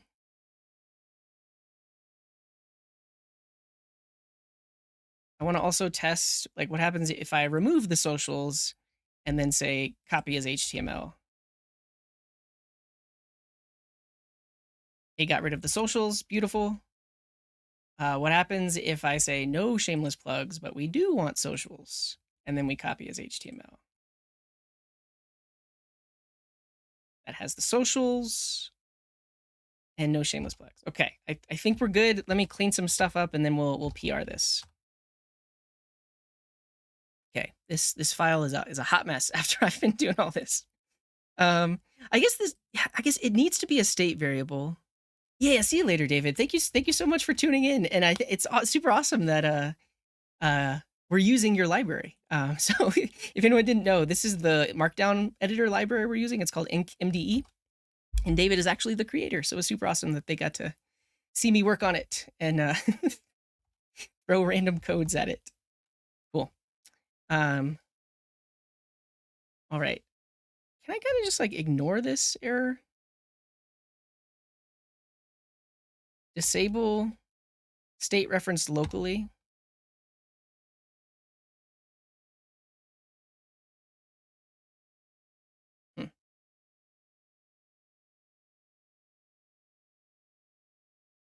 And are we using notes visible?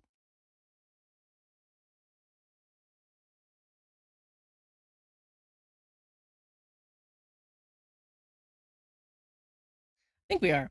Because here was the issue that used to happen before. I think I fixed this issue, but if you go through and then just delete all of the show notes before, the editor would disappear entirely because you didn't have any show notes. Now I don't know if you would actually do that, but that's why I got rid of the visibility variable there because I don't want that to actually hide. I guess that bug could happen here too, though. Like if I clear this out, no, because it's still checked. Copy as HTML.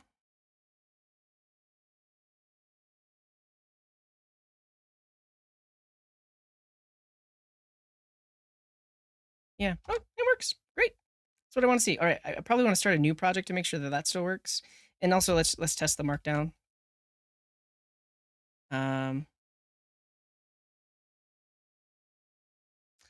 Copy as markdown also needs to combine everything together. So let's fix that.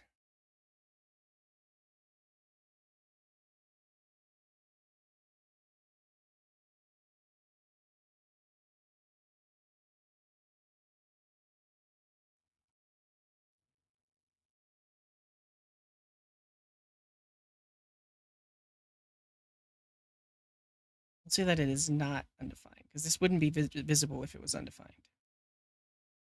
Okay. And we've seen the benefit of multiple refactorings today. So this idea of combining the notes, the socials, the sick picks into a single variable, we're doing it in 3 different places, so it made sense to extract it into that reusable function. And I think it's a perfectly fine abstraction, right? It just takes those 3 variables and smacks them together with new lines. But now,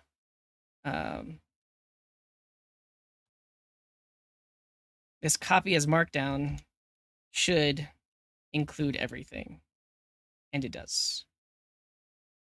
Great. Let's create a project completely from scratch. And then we'll also test the PR flow to make sure all of that is good, and then call it a day.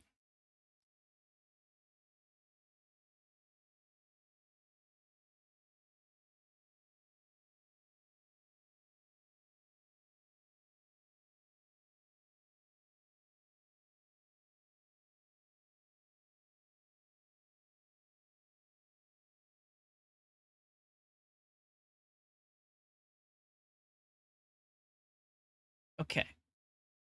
We've got our notes. Those are good. Let's say we do want to include this and this. And we just say test, test, test. And this is episode 9999.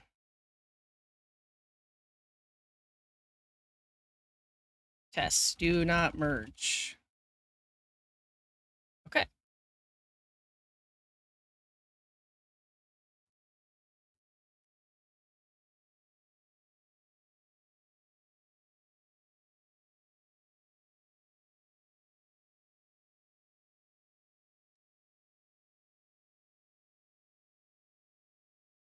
Okay, so the copies, I keep testing the copy. I think the copy's good. copy's good at this point. There is an issue with publishing to GitHub or like creating the pull request, so that actually could fail. I'm not going to work on fixing that today because I don't have the time.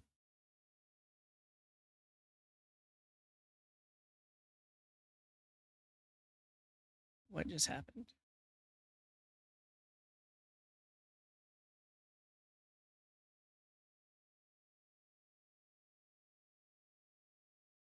Publish page.sfile. What happened? What happened in that file?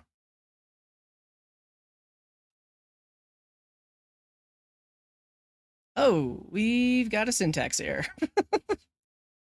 What happened in here?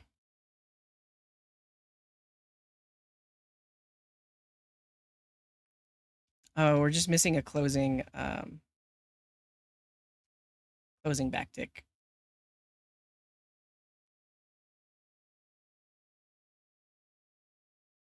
Okay. All right, our notes look good. Let's go. Open on GitHub. Cool. And there it is. Okay, awesome. All right, this is good enough. Let me clean up and then I'll make a PR. I'm going to look at each file one by one and make sure all the stuffs is good. Okay, so this is our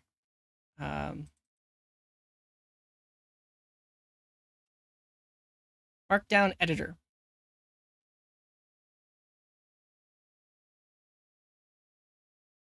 Do we actually use that value for anything?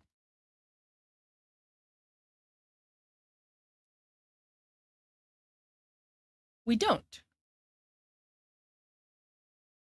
I don't think this needs to be a state variable.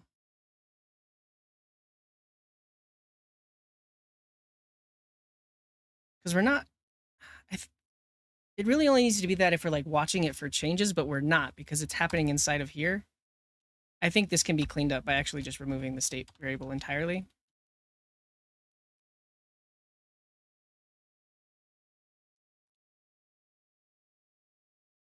And then we don't actually need the ink instance for anything. So we're going to get rid of this.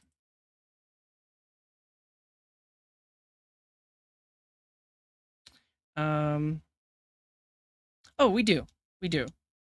We at least need to uh, create it like that. But we don't need to store it in a variable.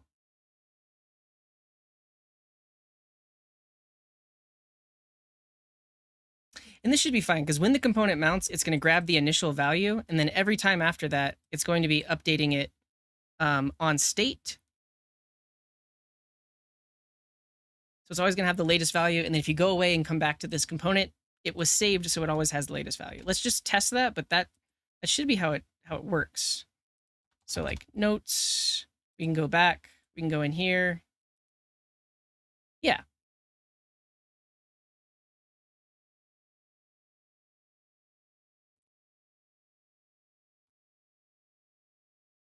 Yeah, that works. Cool. So that's nice and clean. There's not like an extra variable there. Sweet. That component looks great.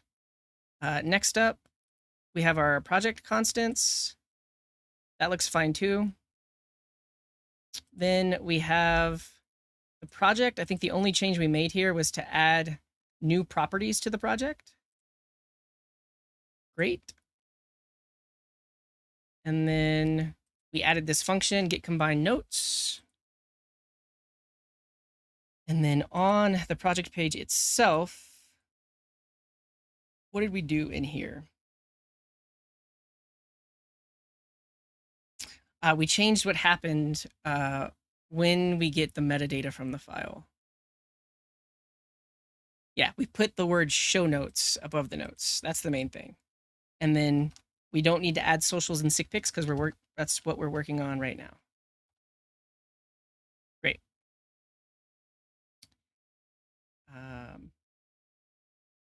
And what did we do to this file? We did a lot to this file. Let me try to clean up any unused variables or even think about a way to use this. Yeah, this doesn't need to be derived then. I think what I want here is when the component loads, these variables should be the value as they were when the component loaded. So I just want it to be this. I don't want it to be the derived value. I want it to be the value when it loads. And then it'll get changed from there.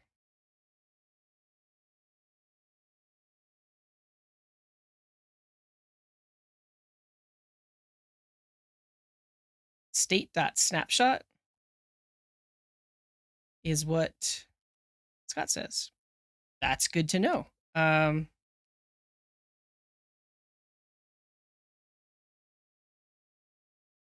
Well,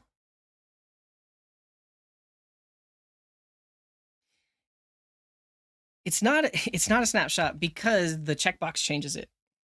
That's the main issue. Is I guess could I do sickpics.snapshot?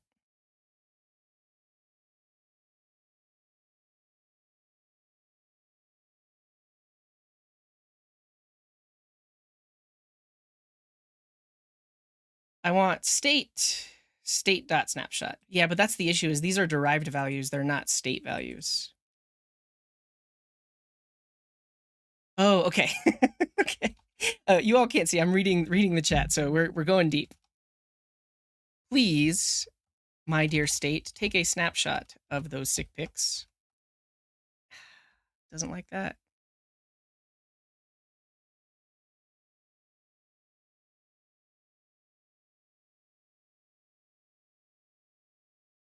Snapshot will unstate stuff. Well, I mean, I guess we have two like Svelte experts in the chat. Like, what is the issue with just leaving it like this? Because I mean, the error says state reference in its own scope will never update. That's fine. I don't want it to update. I just want the initial value when this code runs, and then after that, my checkbox changes the value. But that checkbox doesn't need to bind to any state. So Paolo says I can ignore it then. Is this a Svelte error, a linter error? Like, we have the disable state referenced locally for this line, but yeah.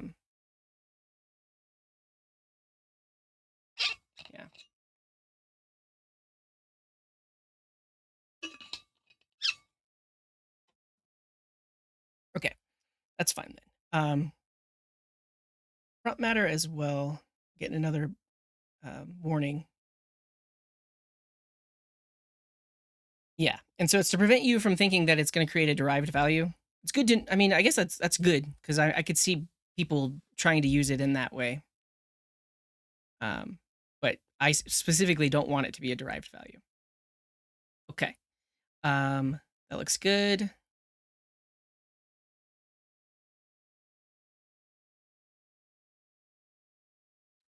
What is the ink front matter instance being used for? Oh yeah, like when the front matter is being updated. That makes sense. Okay. Oh, look where it's adding these comments. Every time I did it, it's adding them down here. That's so funny. It was putting them in the wrong spot. I want it. Oh, I can't. Oh, I guess. Well, yeah, it's not HTML. It's that.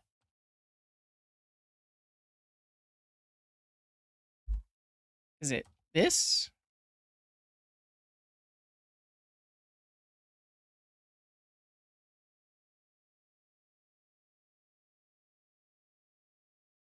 Hmm.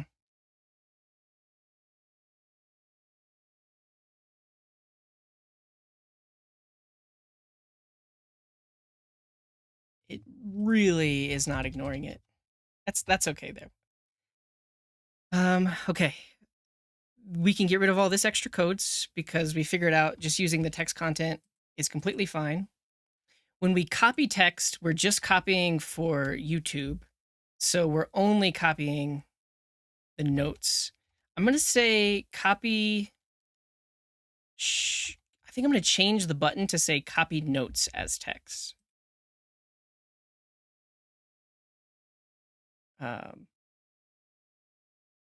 put it first because these two are copy all.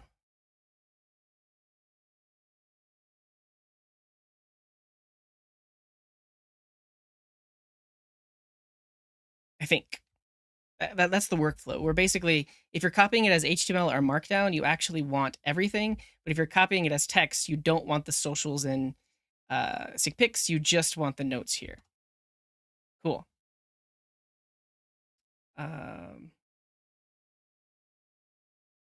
This looks good.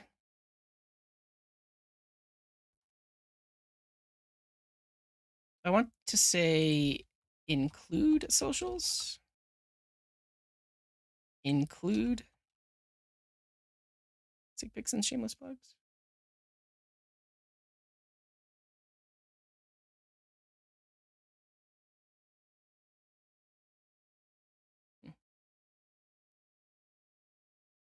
Yeah, I'm not sure, Paolo.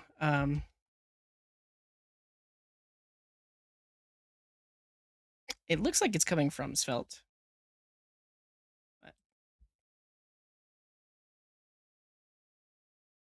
Okay.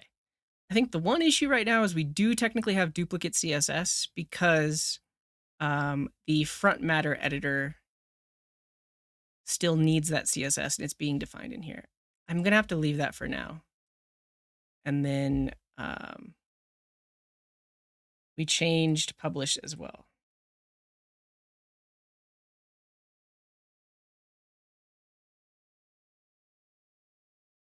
Okay. I'm gonna go ahead and PR this. This is like a bigger one. I'm guessing Scott will probably want to review it. Maybe he can fix some of my mistakes with Svelte 5. But this is good enough for me. This fixes which number?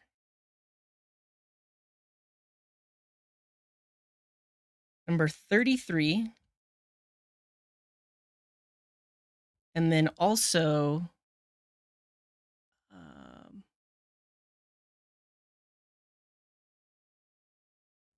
number 36.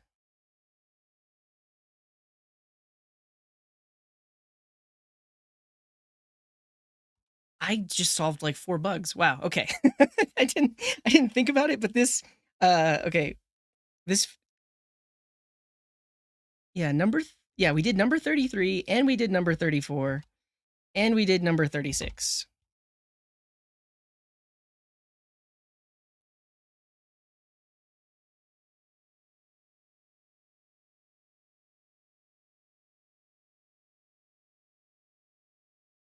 Editor, we'll call this notes editor fixes.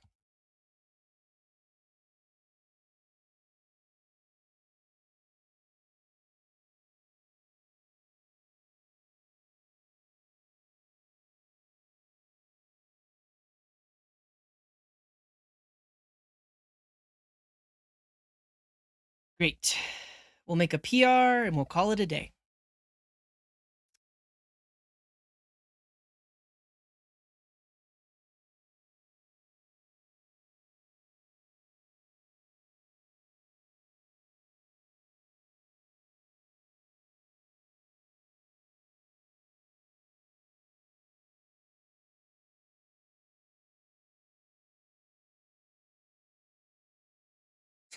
That's where she learned code says. I'd call it a week.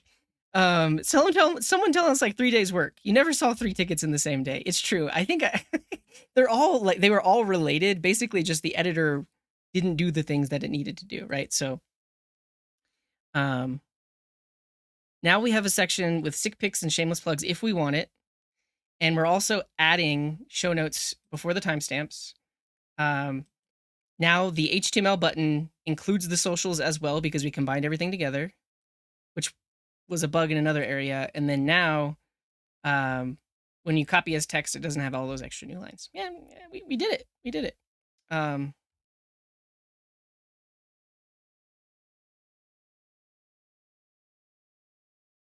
Yeah, I would say, no, that's it. Request review, great PR.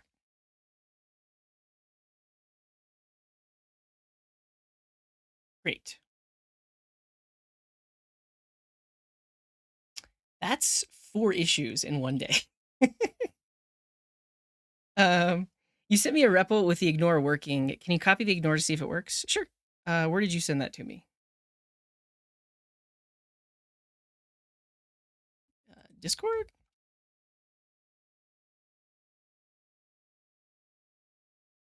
Discord. Yeah, pulling up Discord now. Just a second.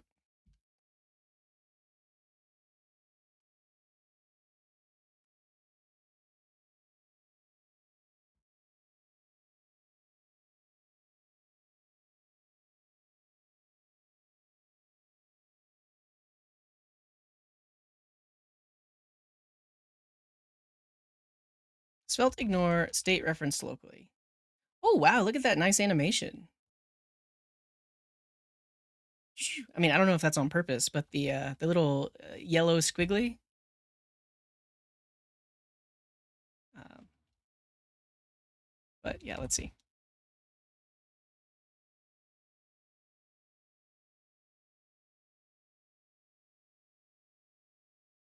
It could just be an issue with my editor. Yeah, see, it's not working.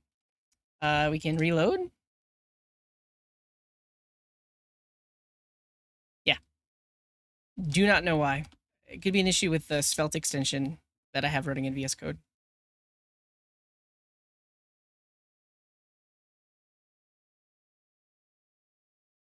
Okay. Great work, everyone. We got 4 issues closed today, and it's definitely because some of you helped along the way. Yeah, maybe it's a versioning issue. Maybe like a Svelte 5 thing running in VS Code. And Neurixius, thank you very much for the follow. Missed that earlier. Your code is way more organized than mine. Mine looks like a tornado that I have to clean. Oh, I see. We could be on an older version of Svelte 5. Yeah, that's probably it. Yeah, maybe next time before I do any more work, we just update our dependencies, make sure there's no breaking changes or anything like that. All right, I'm going to get out of here. Thank you so much, everyone, for tuning in. And Clash of Code earlier was super fun. That was great to see everyone's solutions. And we got some work done. Today was definitely, I had to write a lot of code to get the stuff done. But we got there, and it was a good time. So this has been episode 3 of Syntax Bytes. I'll see you again next week at the same time, where we'll keep working on some of those issues, and we'll find some other coding problems to do. And yeah. So I'll see you next time. Thanks for tuning in, and stick around for the raid. We're gonna raid on Twitch, and if you're over on YouTube, twitch.tv/syntaxfm. yeah, so head over to Twitch if you want to join us in the raid. No stream thingy. Yeah. Do you mean raid thingy? But yeah, thank you, Stony Eagle. Thank you for tuning in. Thank you, everybody, for tuning in over there on Twitch. I'll be live again next Thursday, same time, on this channel. All right, see you. That's it. That's all.